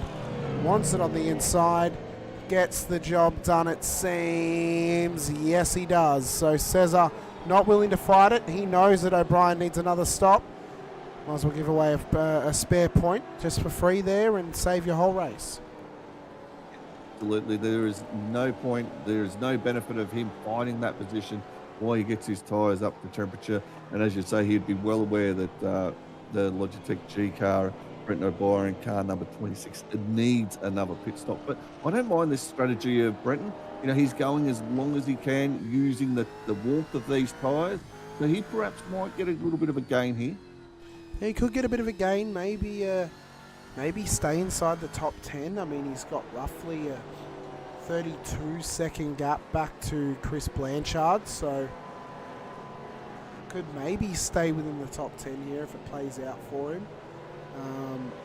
The question now is, it'll be going to be a great result. I mean, he started back in P16, so if he can get a top 10, starting P16, that's a great effort from Brenton and a great points haul as well. You know, he finished inside the top 10 last season. He'd love to do it again here for season 24. Lap 33 of 46, 14 laps to go. And Halil Cesar is just waiting in the wings to take back the race lead here this evening. And looks to take his second race win of the season and become the first driver to do so here in season 24. Would really solidify himself as one of the championship contenders for the end of the season. Absolutely, and you know, we have a look at the other drivers there in Stoyles. Absolutely great pit stop by him. He came in at the same time as Caesar and Doble. He's up 5 positions into P4 at the moment on track, which effectively is your P3, your podium place getter. He's under all sorts of pressure by Reese de Gooey, though. Don't get that. He wants that by all means. And Reese is down 3 positions, Hamish. He won't be happy with that. He knows that maybe he lost out a little bit there in a couple of areas, and he definitely has the pace to challenge Stoyles all the way to the line. This is going to be a good race. He's going up the inside, I think. He's going to have a good long look at it, Hamish. Will Stoyles fight it? I don't think so, not at this stage, although it does look like he's interested in having a go. So this is great racing, side by side on a wet track at Jerez or Jerez, however you want to pronounce it. But they're still side by side, Hamish. That is incredible as they're heading up to the turn 9. That was turn 8, turn 9. Here goes De Gooey up the inside. He should have this done. If he doesn't, run it wide on that water, and he does. This gives the inside now to Stoyles. Absolutely fantastic racing here, guys. Plenty of respect shown, but I do think De Gooey has got the place done. Took only half a lap. I probably didn't call it the best I could because I was absolutely amazed by the driving. It was fantastic. That was one of the best battles we've seen all day. It was a fantastic bit of driving between both of them as Brenton O'Brien comes into pit lane. So Cesar takes the race lead, Brad Doble into P2, and Reese de Gooey will be corrected up into P3 of this race as they traverse past pit lane. Brenton O'Brien is just exiting pits now, so we'll see where he ends up in comparison. Blanchard's in for his final stop. Viger needs to come in for his final stop too. Looks to be a top 10 position for Brenton O'Brien after this pit stop period. That's a fantastic effort from the ERT boss, and he'll be P9 by the time Rick Viger comes through pit road as well. That is a really good strategy. He went long, he used the warmth in those tyres. He will come under a bit of pressure from Dave Arney, whose tyres are coming up. But like you say, he'll still get an extra position from Rick Viger when he does his pit stop. Robert Briscoe, I know we followed it, but he is now up 1 position into P7. So his strategy has kind of worked for him, Hamish, considering he started in P8 and lost several positions at the start with an alternative strategy, got himself up +1 P7 at this stage of the race.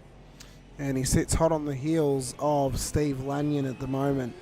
Lorne Mackay's up there as well into P5 in this race at this stage, and I think, you know, it has been a phenomenal race thus far. And how do we even possibly divvy it down to 4 drivers to nominate tonight, Scotty? Because I think there have been some spectacular drives out there.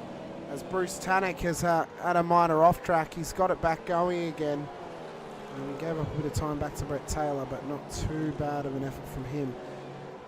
I mean, for 4 names, I think right now off the rip, the 4 I'd probably put forward would be probably Halil.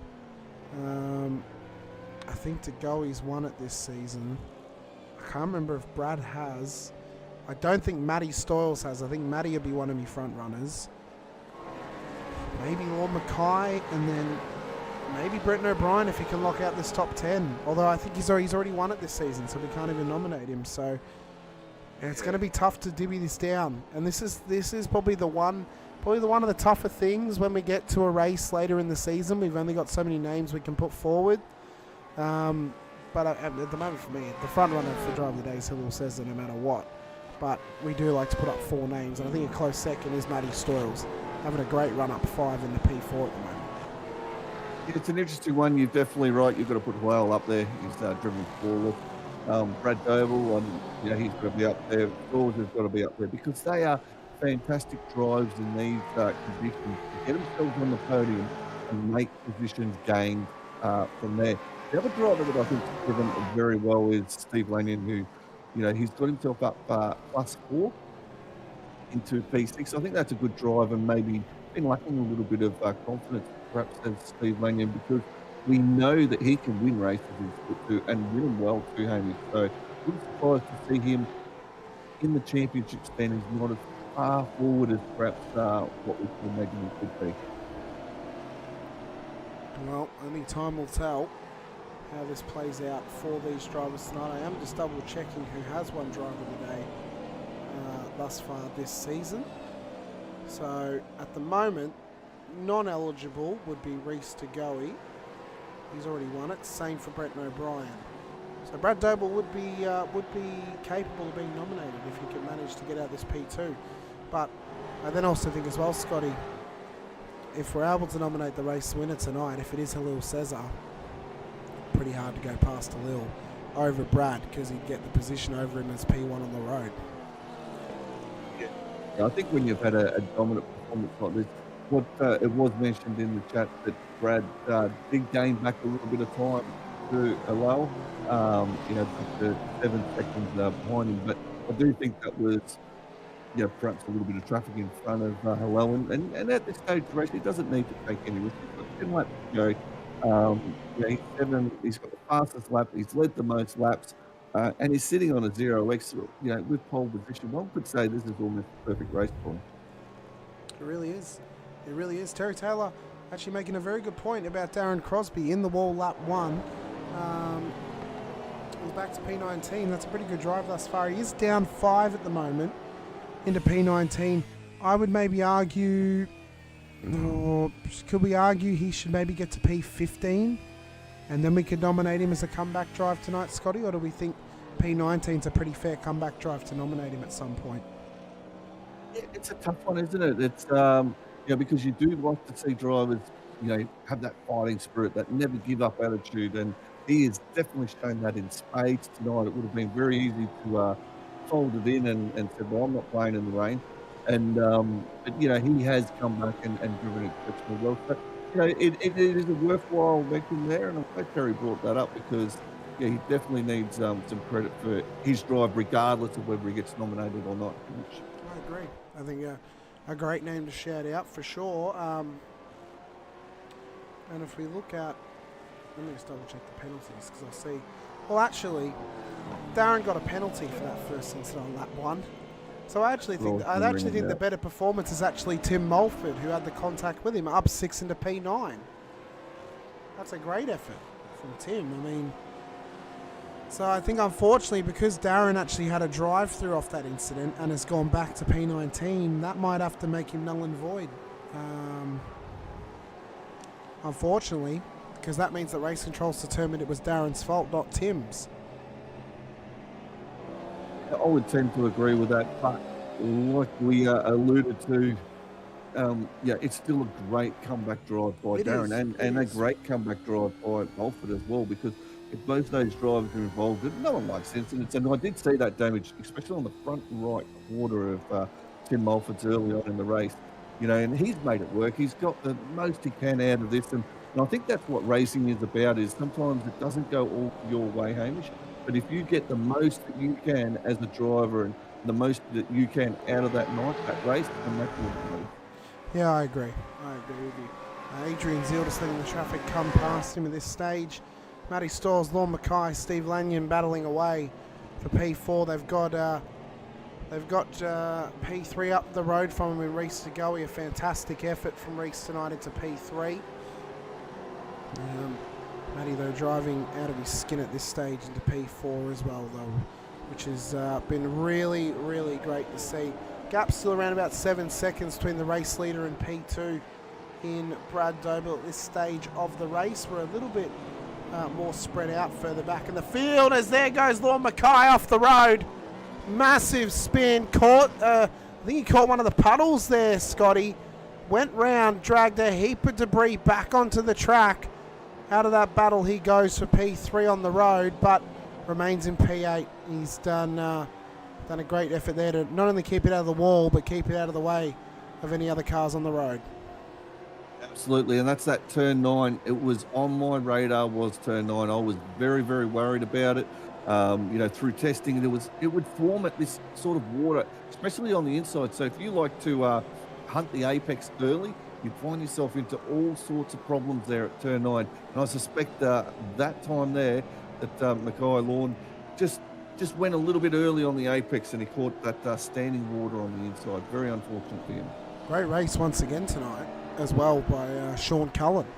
Doing a fantastic effort, up 5 positions at the moment into P21, battling away with Shane Randall and Chris Blanchard. So that's some pretty notable company to be battling around at this stage. Back in P21 as Lorne has just had another incident. He's had to let the traffic go past him. He is struggling for grip right now. Scotty, that car is hurting for tyre grip. And he's now dropped outside the top 10 thanks to that as well. Works, isn't it? If you one thing leads to another, and he's found himself in behind Brenton O'Brien, you want to try and get that P10, at least get something out of this race. He's had 2 within a lap. He's had those 2 incidents. I wonder whether he has taken tyres throughout this race. Now, we touched on it before. Sean Cullen is a driver that did not take tyres out of this race. I wonder whether Lorne Mackay is another one. Quite possibly could be. Lack of grip on board that car. It's a real struggle for him. He's battling away. Look at the loss of grip as well for Cullen. In towards turn 5. Round he goes. Big incident there for Sean Cullen. Big loss of traction through that corner. He's gotten it back going again. Tyres. Yeah. That's tyres right there. So he's got a good 38 laps out of him, and it's really starting to affect him now. But gee whiz, to go 46 laps without changing your tyres in wet weather conditions, I know that does look after him, but the rears still hurt here in the wet. They still burn up quite quick in comparison to the fronts. Yeah, you notice as well, guys like Paul Burns, Andrew Hoffman, they're still going. Adrian Zeal as well. This stage of the race, catching massive puddle there for Burns. Wild ride across the grass and across the track and into the wall. Massive contact for the Odo 1 Simsports car. He's well offline. That engine's just gone. It's still had a bit of life to it, but it's just kicked the bucket as he's gone to put it into reverse. He's well offline though here, Scotty, so I wonder if they'll actually call the safety car. Especially, we've got 7 laps to go. Very interesting incident, that one. It looked like he'd got it back under control, and then all of a sudden the back went again, which did speed him off into the wall. So very unfortunate. Has had a rough night, has Paul Burns tonight. Well, he is far off the track. He's not too far away from that marshalling area, which would, we'd see the car get dragged into. Yes, correct. But, I mean, he is in a dangerous spot, though. I mean, it's right after a braking zone, a heavy braking zone as well. And safety car is being called by race control. So they've determined he's not in a safe position. So all of a sudden, that 6.4 second gap that Halil Cesar had at the front of the field is about to become null and void. In fact, he's actually managed to jump the safety car exiting pit lane. So he needs to push now. He needs to push on this lap just to try. Well, he's not really going to gain anything, is he? He's going to still end up behind the safety car with everyone else locked in horns behind him. No, that's right. He's not going to gain anything by doing it. So, the safety car is just going to pick him up next lap, and everyone else can pass the safety car if he comes out on track. The only thing that he may want to do is make sure no one can get fresh tyres. That would be something. Yeah. Although you wouldn't take them. Why would you take tyres now? There's no need to come in because you just wouldn't get them up to temperature in time. Yeah, but it's not like it's dry weather where fresh rubber would be your best friend. It would actually probably pay detriment to you if you went for that strategy. So, be interesting how this plays out now for the race leader. It's the two of our championship contenders, two former race winners this season as well, battling away for the race lead. Now, there's the other storyline of, could we see the sneaky upset? Could we see Reese Tagoe or Matt Stoyles sneak on by and take their first race win of the season and go 7 from 7? That stat is still alive. That opportunity is still alive. At the moment, though, based on the pace we've seen this race, based on how clean this race has been, and based on what we've seen under safety car restarts this season, Scotty, the money's got to be on the 5 car to take everything home. Because we look back at Long Beach where he let off the safety car restart, went on to win the race. He had the safety car restart down to perfection. I think tonight could be a similar scenario, and this is going to be a tough car to beat based on what we've seen thus far. And I think he's just been cruising, managing the gap. I know Doble was, he was gaining time back over the last sort of 10 laps or so, but I think Allows just been cruising, monitoring it and driving to that gap, which is what you do when you've got such a big gap in front. But in that, this is going to be quite exciting, Hamish, because, if you're Doble, DeGuy, Stoyles, Lanyon, even Crisdale, how much do you risk here? How much do you put on the line to gain that extra spot or two? Is it there? Is the risk versus reward, especially in these wet conditions?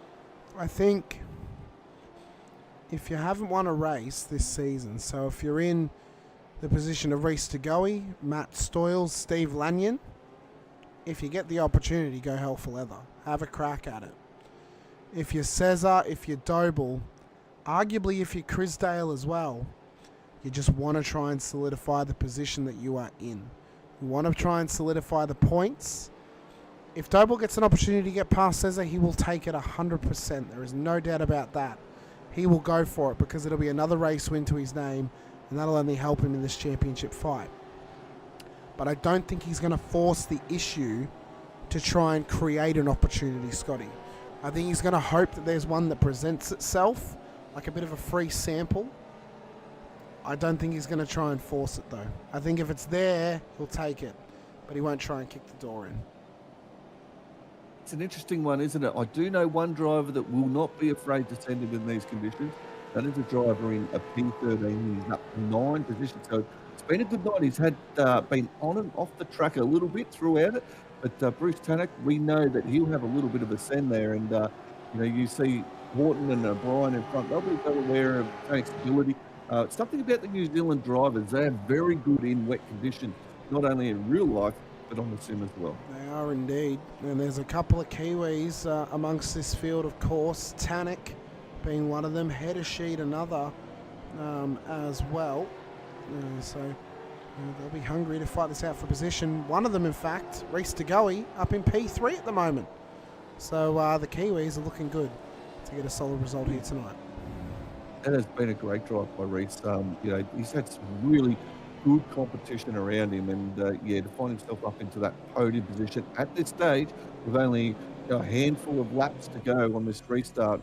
It looks like we're going to get another lap in here, Hamish. There must be some drive wave throughs that they've got to get done. There's there's wave arounds, and not every car has actually caught the safety car. So because the safety car couldn't get out on track early enough to catch the race leader, we saw him come past pit exit pretty much right as the safety car was getting ready to go. That meant we had an extra lap whilst we weren't behind the safety car, so that has extended the safety car period now by about a lap or so. So I think we'll probably go green next time by, as everyone should have caught up by then, and the wave around should be completed as well. Absolutely, you would think that they would. you know, and what we need is someone in there to be able to turn the assist off on that safety car. Wouldn't that be something to see as it speeds away? But anyway, we'll see how it goes, getting itself into pit lane tonight, Hamish. I'm sure it will be fine. I think it'll be fire up Tom Freeman fans if that happens, Scotty. Bit of throttle control from the fans would be out in force. Bit of throttle control for the One Performance Racing driver when he gets back underway on board that car as well. So great having everyone in the chat with us tonight. It's been fantastic. Brett Fisher apologising for spamming the chat. He is not sorry at all. That is lies and deceit from Brett Fisher. He's missing being able to have an open microphone on the stream, it seems, by getting into the open chat and chatting away. Absolutely. We love to see it, though, from Brett as he's out over on holiday. I'll be interested to see what his thoughts are in a couple of weeks' time as well, Scotty. It's great to have you in the booth for me, get your thoughts and your processes, what's happened this season. I'm interested to see what Brett's thoughts are when we head out to Misano, of what's occurred not only this week but next week at the Bend as well. Some incredibly intriguing opportunities on offer for these drivers this season, and some great storylines yet to be completed here throughout the portion of this season. I believe the wave rounds have been completed, so I believe we'll be going green flag next time by. It should be the beginning of lap 43, so should be 4 laps to go in this one, a green flag running. Would be a nice sprint to the line. Be very interesting for those playing along at home that weren't catching on to what we're talking about with the safety car and Scott Freeman. He used to be a Fishy driver as well, in with the Fishy crew there in race control, and is called the 301, the number one. If you ever want to have a look on YouTube, as a YouTube channel, a very good driver, very skilled driver, one of the busiest drivers I've seen in the cockpit actually. And quite enjoy watching some of his videos at times. So absolutely appreciate his support being safety car driver, as we do all those in race controllers. So shout out to him, give him a little bit of credit. But anyway, looks like we're going to go green very soon. We'll be going green very soon. I quite enjoy getting into Freeman's chats during endurance events and giving absolute chirps to his co-driver Jake Edwards. It's absolutely hilarious to see Freeman's reactions to those. But Halil Cesar will get us back underway. It appears that the spray has died down a little bit in terms of the raindrops falling from the sky. They're still out there though, still a wet track. Be a wet track all the way to the end. 4 laps are running for Circuito De Jerez as Halil Cesar gets us back underway. Green flag went early off this restart here, Scotty, and it's a good restart from him. He's caught them napping a little bit in behind. An absolute liner of a jump. That's perfect for what he wants to get done. He almost a second as they crossed the line, Hamish. That's how far he'd got that gap in. But Brad Dover's come under a lot of pressure by DeGoey, and of course Squirrel's right there, Lanion's right in there. So that top 5 from P2 to P5, they've got their own little battle bit going here as as Cesar is now over a second out in front. Yeah, so he's already built that gap out to a second.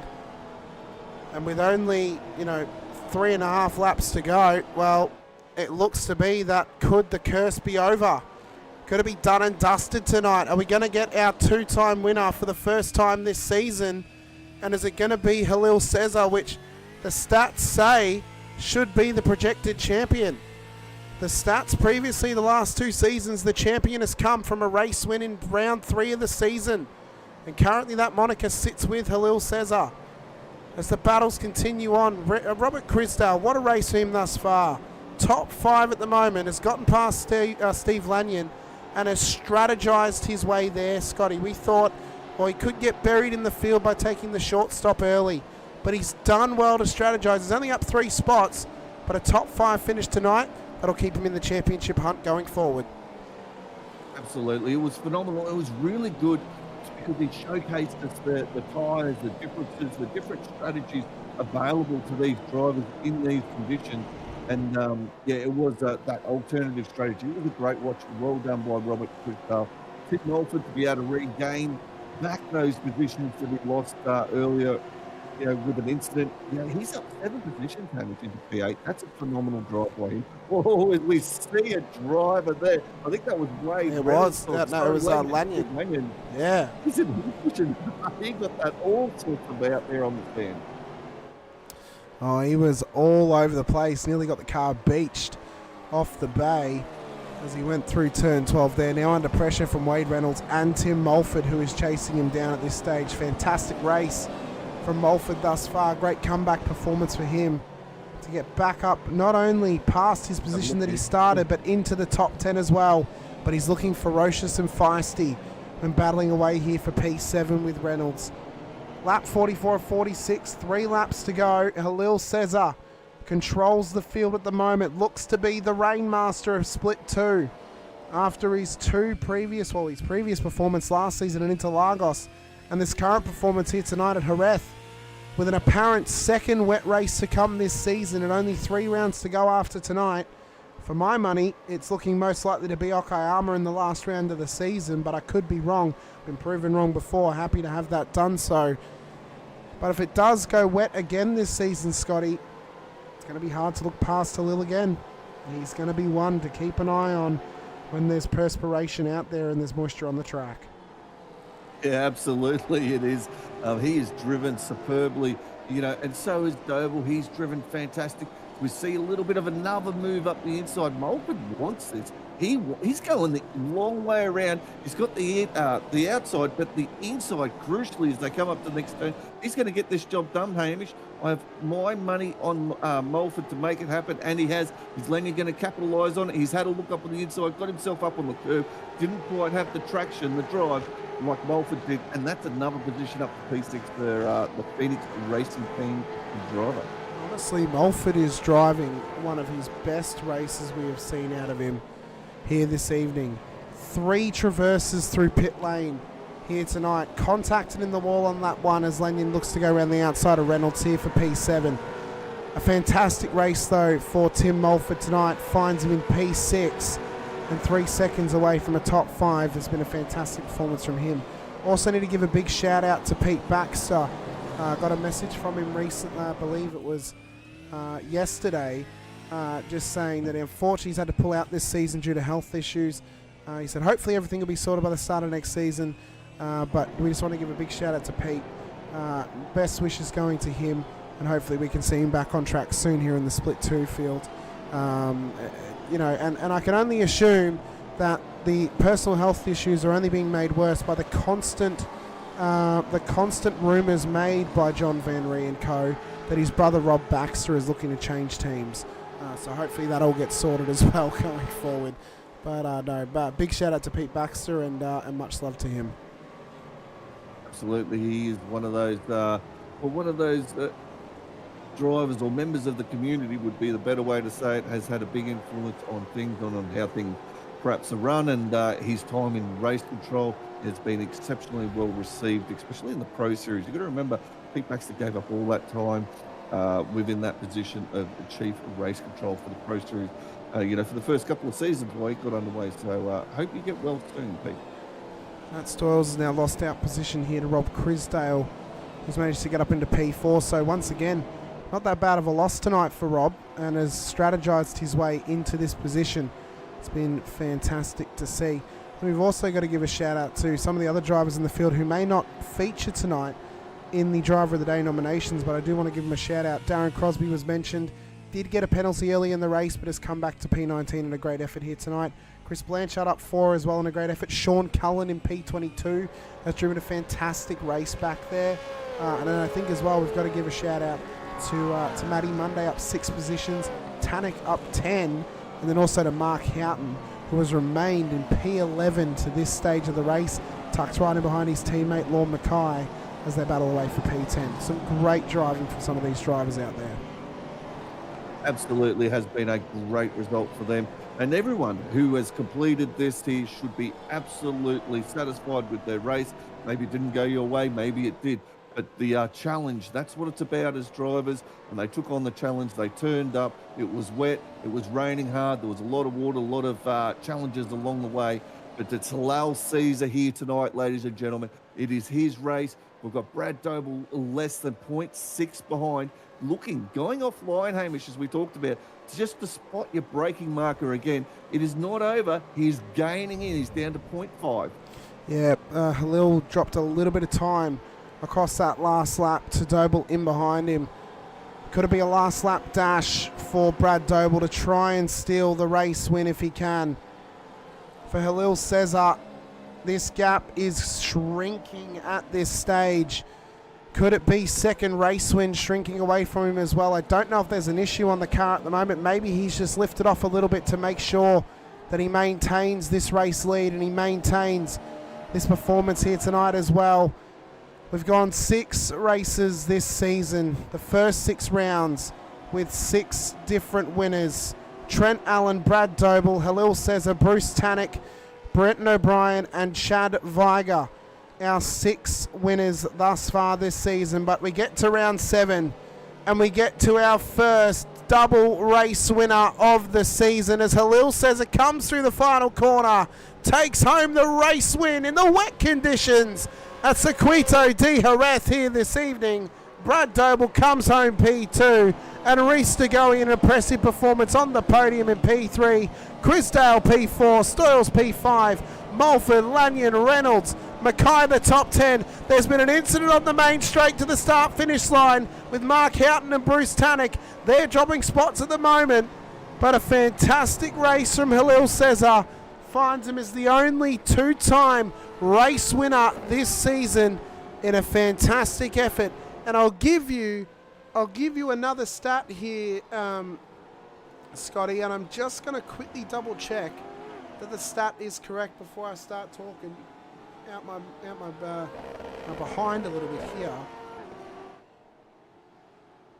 Do you know one? There's one stat, Scotty, from the last 2 seasons. I've already mentioned the one stat of the round 3 winners gone to win the championship. Do you know what the other stat is that both the previous 2 champions in the Gen 3 era have in common? Is it the one at Jerez? I don't know. No. The champion of the last 2 seasons was the first driver of the season to get 2 wins. There you go. Yeah, righty, hey. So, well, there is a pattern developing, and I tell you what, the pattern on Halal's windscreen today, he got that off. He must have had that Rain-X on it, Hamish, because he could see it true and clear. It was an absolute fantastic drive by him. A really strong drive in the conditions. And he did come under some sort of pressure, whether he could get those tyres back up to temperature, especially after the safety car.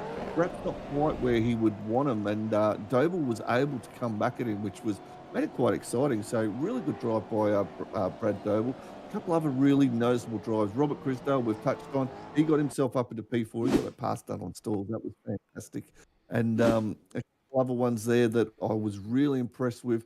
Thought Brett Taylor drove beautifully. You mentioned Matthew Monday. I thought he drove really good. Drove incredibly well, did these drivers here this evening. Whilst we await our podium finishers to hop into the green room, we do need to get some Driver of the Day nominations out there. So let me just quickly write them in. So I think I do need to shout out Cesar actually. So he won tonight. He won the race on 0x and then he got a 1x post-race. But I think he's earned the nomination tonight, Scotty, as the race winner by completing the race 0x and winning in wet conditions. I think we need to give a shout out to Robert Chrisdale as well for his performance, as well as Tim Mulford. And then I think we only get one more name, and I'm torn between Matt Stoyles and Sean Cullen on who to give it to, because Sean drove a great race. He finished just outside the top 20, but drove a great race. But on the other end of the stick, Matt drove a great race and finished inside the top 5. So I'm torn as to which one we maybe nominate between the 2. Yeah, it's a tough one. I think the comeback drive by Tim and the fact that he was able to get those passes done. He ran into a little bit of trouble with Crosby earlier on. That wasn't his fault by race control. They gave the penalty to Crosby. He's then had a damaged car, we noticed on right there that he had that damaged car, so he had to repair it, maybe change his strategy a little bit, and for him to be able to come back from there to get himself up into well inside the top 10 and get those 9 positions gained, I thought drive. Yeah, Tim. I've got Tim on there. Currently, I've got Cesar, Crisdale, Mulford as 3 nominations, and then do we give one more, or do we only go for the 3 then? Because I think Stiles and Cullen both had a great race, but I'm torn between the 2 of them. I think just go with, I think give it to Cullen because he went the whole race without changing tyres. There you go. There we go. Why wouldn't he deserve a nomination for that? All right. Driver of the Day nominations in the chat. Halil Cesar, Robert Crisdale, Tim Mulford and Sean Cullen. We only want to see one name from you when you vote. 1 vote only counts. So it's your first vote that you put in. So don't do a dummy vote because otherwise we won't count it. Those are the names we want to see. We don't want to see any others. Otherwise they will not be counted as well. Let's have a quick... We should add here that for Halal Caesar, he'd be disappointed getting that one. So I know how that feels to have it. But it was pretty much a perfect race by him, Hamish. It was. We're saying pole position, fastest lap in race. Right, he leads the lap. He leads the most laps in the race, and he did get a 0x until he crossed the finish line. He's probably doing some burnouts or something like this, and he picked up a 1x. So he'll be disappointed on missing those points. But pretty much a perfect race by that cluster entry. Yeah, a fantastic race for him as well. So let's have a quick chat to P3 on the road tonight. Reese Tagoe gets himself another podium this season. Reese, congratulations. P3, 2 podiums in a row. Got to feel pretty good after that one there, and maybe in need of a towel as well after the level of moisture we had on the track tonight, and possibly the level of moisture you had in the sim as well, battling away with Crisdale and Stoyles towards the end. Cheers, guys. Cheers, Scotty. Cheers, Hamish. Wet race. Man, lots of concentration needed. It was, from drop of the flag to the end of the flag, it was just, real concentration.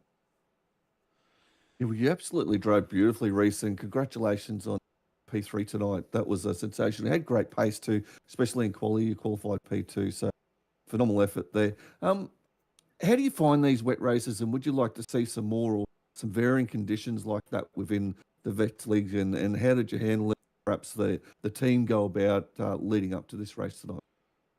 I am in favour of the wet races, but I think just the way that it was wet the whole time was a little hard. I was quite... I really enjoyed the Interlagos one with the changing conditions. So maybe if I could aim at something like that, either wet at the start, dry at the end, dry at the start, wet at the end, who knows? But this was a hard one, just being wet the whole time.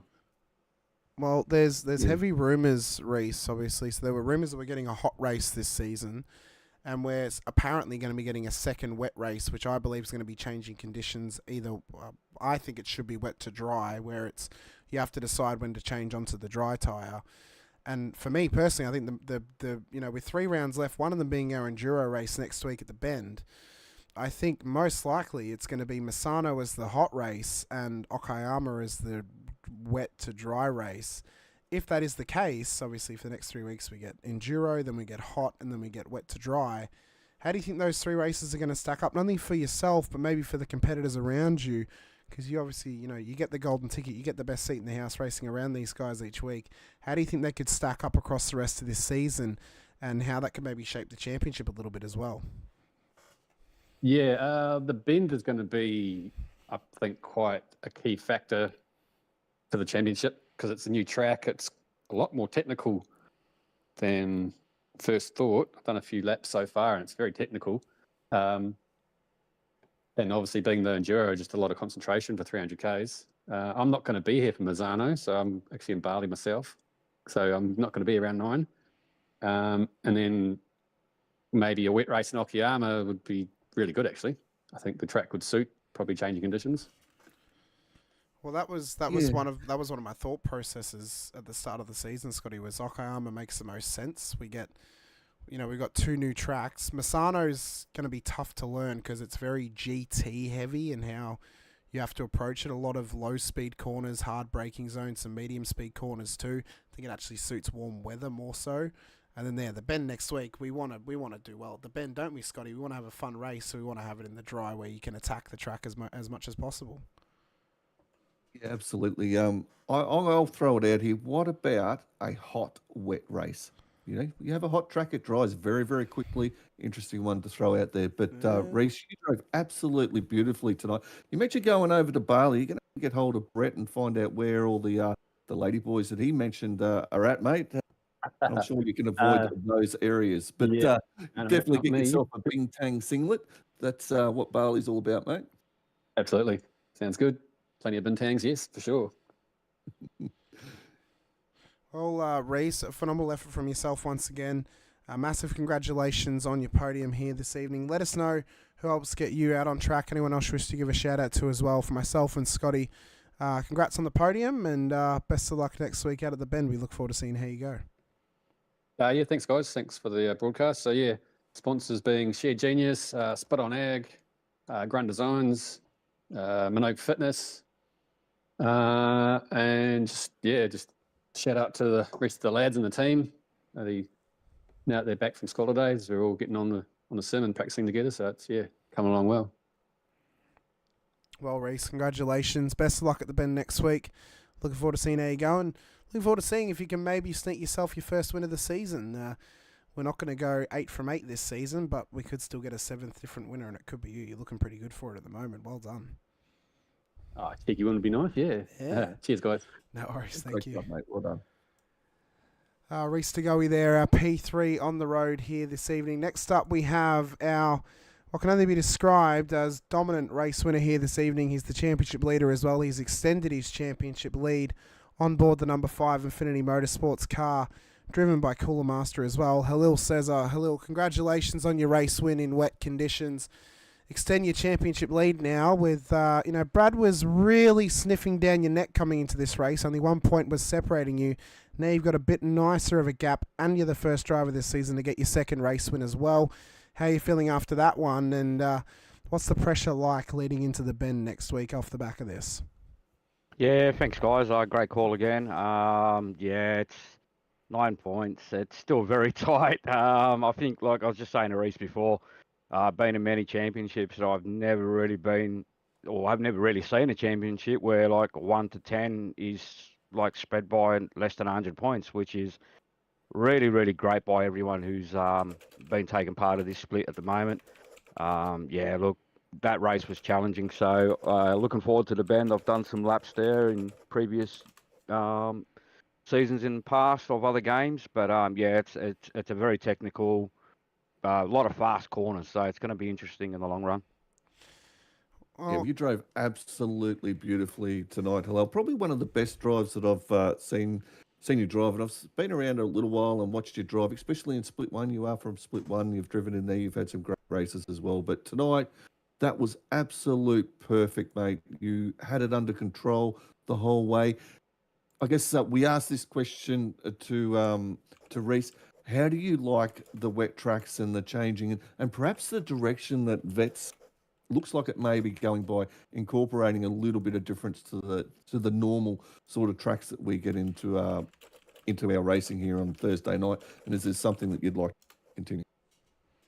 Yeah, thanks for all the kind words throughout the broadcast, mate. I really appreciate it. I do look up to you when it comes to like what you do on the racetrack. So I really do appreciate that. When it comes to the wet races, I thoroughly enjoy them. I was just saying to Reece before, growing up watching Peter Rock and Anton Senna and Jimmy Richards in the wet, like those guys, just the way they used to drive, it sort of resented in me. I love the wet, like I really do. And last season when we did Interlagos, that was really good. I didn't mind the format. I don't mind this format too because it really just it was pretty stable throughout the whole race. Like corner to corner changed a little bit, but that adds to the element. But going with what Vets is doing, I think it's absolutely fantastic when it comes to the wetter races and throwing it out there because let's face it, if we were driving in real life, we don't have a choice what happens on the day. Just look at the supercars today. I mean, that race when that rain came on lap 3, and one of the Red Bull cars, like, I mean, he was broad sideways in 5th gear. Like, it's just same thing happens with these cars. So it resembles what happens in real life with these cars being on iRacing. So it's fantastic. I absolutely, like, I love it. Yeah, well, you absolutely mastered it. That's for sure. And yeah, I'm with you as well. I do like a little bit of realism in the weather, and it's good to see him going that way. So it's going to be interesting to see how that develops the rest of this season and the coming seasons from there. But yeah, mate, you deserve all the credits and all the accolades. That was absolutely sensational. Yeah, so I look forward to watching how you go for the rest of the thoughts. Just a quick one. What are your thoughts leading into the rest of the season? You're just going to take it race by race because you are the champion. You do have the orange next to your name. Is there a certain bit of pressure going with it, or are you just going to put it to the back of your mind and go, hey, I'm just going to focus on the bend next week and what happens? Yeah, it's been in this situation a few times in my sim career, and I always try to attack it the same way. I always say to like my new team, consistency, drive to the lap time. There's things that are out of your control that you really can't control. But with all that said, I mean, like there's been a few times this season where I hadn't qualified really well and made the most of it with good strategy and also just driving as clean as I can. My style focus will be that. I mean, the people that are behind me at the moment, they're all good drivers. So I know when it comes to the battles, they're going to be hard and fair, as it's been all season. So I'm worried, but I'm not worried in the same sense. But I think in the long run, the championship for me, it's just I really just solely focus on what's ahead, and that's all I can do is turn up, do the best job I can, and the rest of it is what it is. Yeah, absolutely. That's the way to do it. And, you know, there's something that I really like that you said there is, you know, you can only control what you can control. And that's the absolute right way to go about securing a championship. Control what you can control. Well done on your racing tonight. Absolute pleasure to call it, to watch you in the P1 tonight. Well done. Thanks, Scotty. It was great having you back, mate. I'm glad that you're doing well. Well, Halil, a phenomenal performance from you once again. Second race win of the season, lead of the championship as well, heading into the Bend next week. So we look forward to seeing how you can go out there when we head over to Tailem Bend. Let us know who helps get you out on track. Anyone you want to give a shout out to as well, for myself, for Scotty, and the rest of the league. Congrats on this race win, and congrats on the lead of the championship at the moment as well. Thanks, Hamish. Yeah, so our title sponsors are Infinity Broadcast. You guys do a great job, even though Brett wasn't here tonight. We'll have to mention Brett. Black Hat Designs, WD-40, Motorsport Parts Australia, iRacing World Challenge, VRS, which is part of your Porsche series, which they've come along this series. And basically my sponsors, Cooler Master, absolutely having a cracker season with you guys this series. So thank you again, guys. Mark Wadham Mechanical. Go see Mark for all your needs. And I have to give a big shout out to Lachlan, his worker, because, yeah, he's been giving me the stink when I don't mention him. So, yeah, I love you, Lockie. And, yeah, and everyone that's part of this series. Guys, it's fantastic. And Racecraft, the major sponsor. Everyone that's part of this series is doing such a fantastic job. And everyone in Split 2, honestly, is just driving out of their skin. And also my teammate, Shane Randall, and all the rest of my teammates, onwards and upwards, guys. And got to try to help Shane secure that P5, or at least the P3 is the aim for me. Well, we'll see how it pans out across the next few weeks, Halil. Congratulations. Best of luck at the Bend next week. We look forward to seeing how you go. Thanks, mate. Thanks for the call again, and I appreciate it. Have a good night, guys. Thank you. You too. It's a very weird world, Scotty, where I get to call one of my own drivers as the championship leader.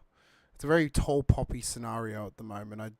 I'm very proud of Halil's efforts, but I also like to be fair to everyone else. Everyone else has been doing a phenomenal job this season as well. And no matter if Halil wins, if Brad wins, both drivers have driven a great season thus far, and I think both of them really deserve it. Looking towards the end of this season. Yeah, absolutely. And yeah, it's obviously the right choice by Halal to join you guys, and for you guys to have Halal, because he is setting it alight this season. And, that's great when you've got a driver that's focused, is committed, and is driving with confidence. Team. So you must be proud, but, and you deserve that, Paul, that tall poppy. Just hopefully no one has the syndrome and chops it down. I know all about that, I can tell you. I hope so.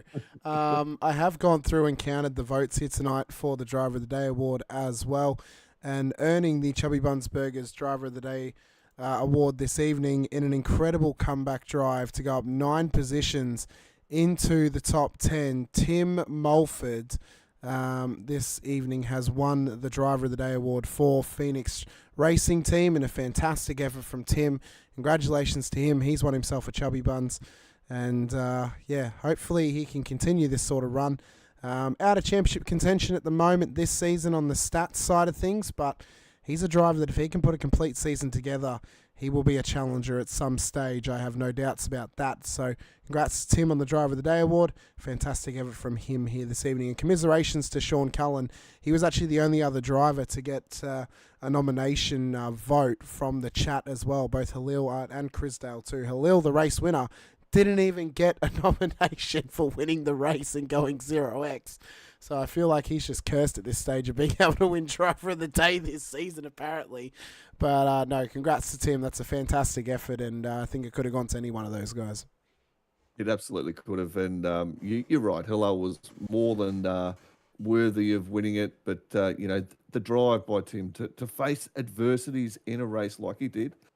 He had that incident earlier on, and to be able to come back like that, I think the drivers recognised that, Hamish, as a really good accomplishment, and part of what we talked about of that spirit of not giving up, keep fighting, of keep racing, and he got some overtakes done late, which were fantastic. So I think he thoroughly deserved it, and I hope that does his confidence, the world of good, because I agree with you. I think Tim could be pushing for a top 5, top 3 in your championship. Yeah, I think Tim is someone that I saw when he joined last season. I thought, he could be a contender here. He could be someone to really put something together. And he's, unfortunately, he struggled last season and this season to put a complete season together. But I'm excited to see when he can. He's another one of those drivers that when he's at his best, he's very difficult to beat. I think he's going to be a proper contender and challenger, possibly next season or even the season after. Again, if he can get those little 1%ers corrected and really put the full focus in. So I'm excited to see what Tim Mulford can do in seasons future. That'll bring an end, though, to our race here tonight at Circuito De Jerez. Ladies and gentlemen, we head out next week to Shell V-Power Motorsport Park, also known as The Bend, also known as Tailem Bend, for the first time here in the V8 Veterans. Another Australian track joins the rotation, and for 300Ks next week, we will go racing around Tailem Bend. Myself, Hamish Munro and Scott Gamble will be in the booth for that one next week. Back to our regular time slot of Saturday evening, 8:30pm Australian Eastern Standard Time, right here on the V8 Veterans channel and the Infinity Broadcasting channel as well.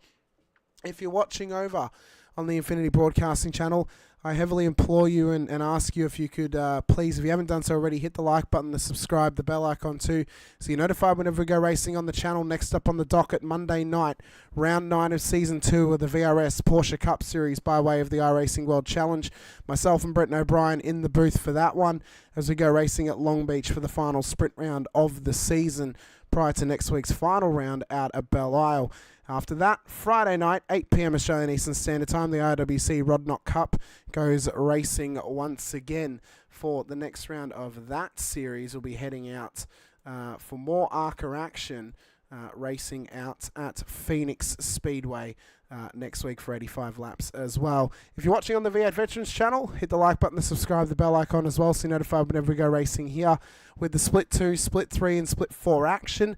Head over and check out Simspeed TV, subscribe to those guys so you can catch the Split 1 action live Thursday nights, 8:30pm Australian Eastern Standard Time, where you can see Scotty Gamble and others try and challenge Jordan Ross at his pure dominance, it can only be said, in Split 1 as of late. Big shout out to all the series sponsors, including the title sponsors Racekraft Simulations, the other sponsors as well, Logitech G, Parramatta Isuzu Ute, Player One Sim Gear, Nova Simsports, Südspeed Gloves, LGC Images and Chubby Buns Burgers with the Driver of the Day award. Tonight it went the way of Tim Mulford. Next week at Tailem Bend it could go to you. But for myself, Hamish Munro and Scotty Gamble alongside, appreciate your time, appreciate you being here with us once again.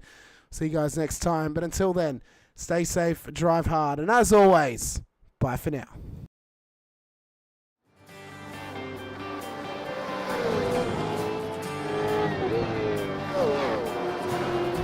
Can't wait to hear those engines roar.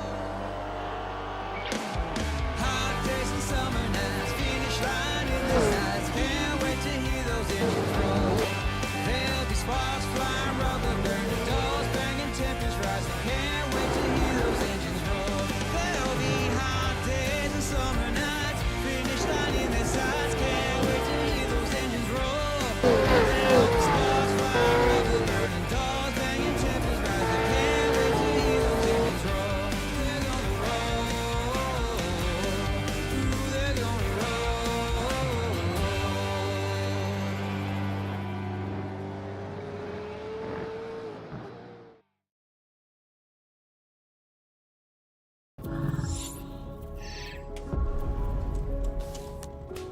The Racing Series is a new milestone in Logitech G. All the great old wheels, the G29, the G920, the G923, they all have their own unique way of connecting to each other, but there's no room for expansion with those products. So the question arose was, what if we were to give the opportunity for the racer to switch out from a drifting wheel to a GT rim? With the wheel hubs that we've created, that's got a very specific button set, but you can replace any of the steering wheels. And the real lovely aspect to this was we could give the user, driver and the racer the opportunity to experience different genres of race. That allows drivers to craft high quality, customized setups that resonate with your individual racing style.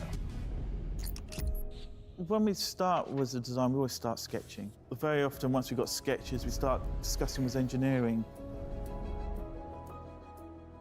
We had 3 rounds of engineering testing or user testing where we invited in users from sim racing, and every single round of feedback we refine, the product based on what they tell us.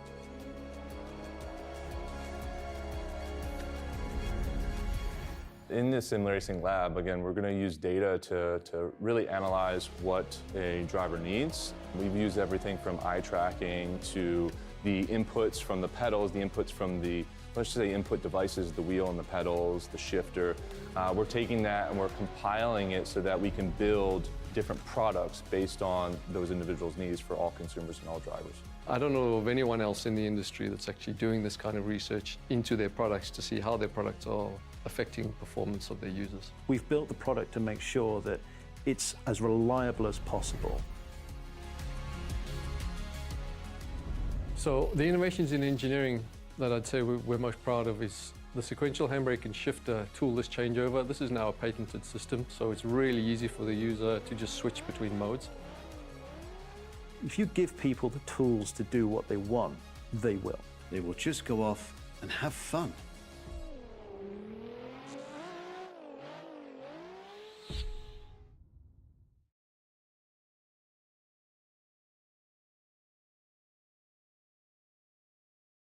Introducing the Racekraft PT1, custom-built full chassis racing simulator.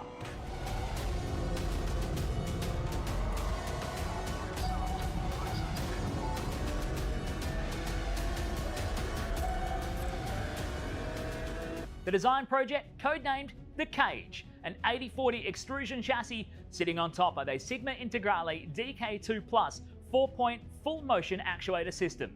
No compromises in the cockpit of the PT1 simulator. To maximize the experience, we start with the 49-inch ultra-wide monitor for the greatest field of view in a small footprint of the simulator, down to the SimuCube wheelbase that's tucked up and behind the monitors with SimCore extensions to get things out of the driving area. Everything is connected to a Cube Controls GTX steering wheel with the built-in dash and all the extra button functions available at your fingertips. Driving through the Raceworks S1 pedals, the potentiometer throttle and the 2 hydraulic pedals for brake and clutch ensures you maximize the feel underfoot, and seating yourself into an OMP HTER bucket racing seat with OMP belts connected to a G-belt tensioner to provide that extra feeling and the heightened experience while you're driving. Additional interfaces and accessories in the PT1, we have twin butt kickers, one on either side of the OMP seat, as well as a Jinx sequential shifter, the Sim Push Race Logic timer to the left-hand side, a Racecraft built-in WinSim kit with Philips Hue lighting and a built-in soundbar, plus the OMP side net to finish off the experience in the PT1. The Racecraft PT1, build number 1, the ultimate in sim racing experience, combining the best products in the market with the passionate, no compromise approach that goes beyond racing simulation.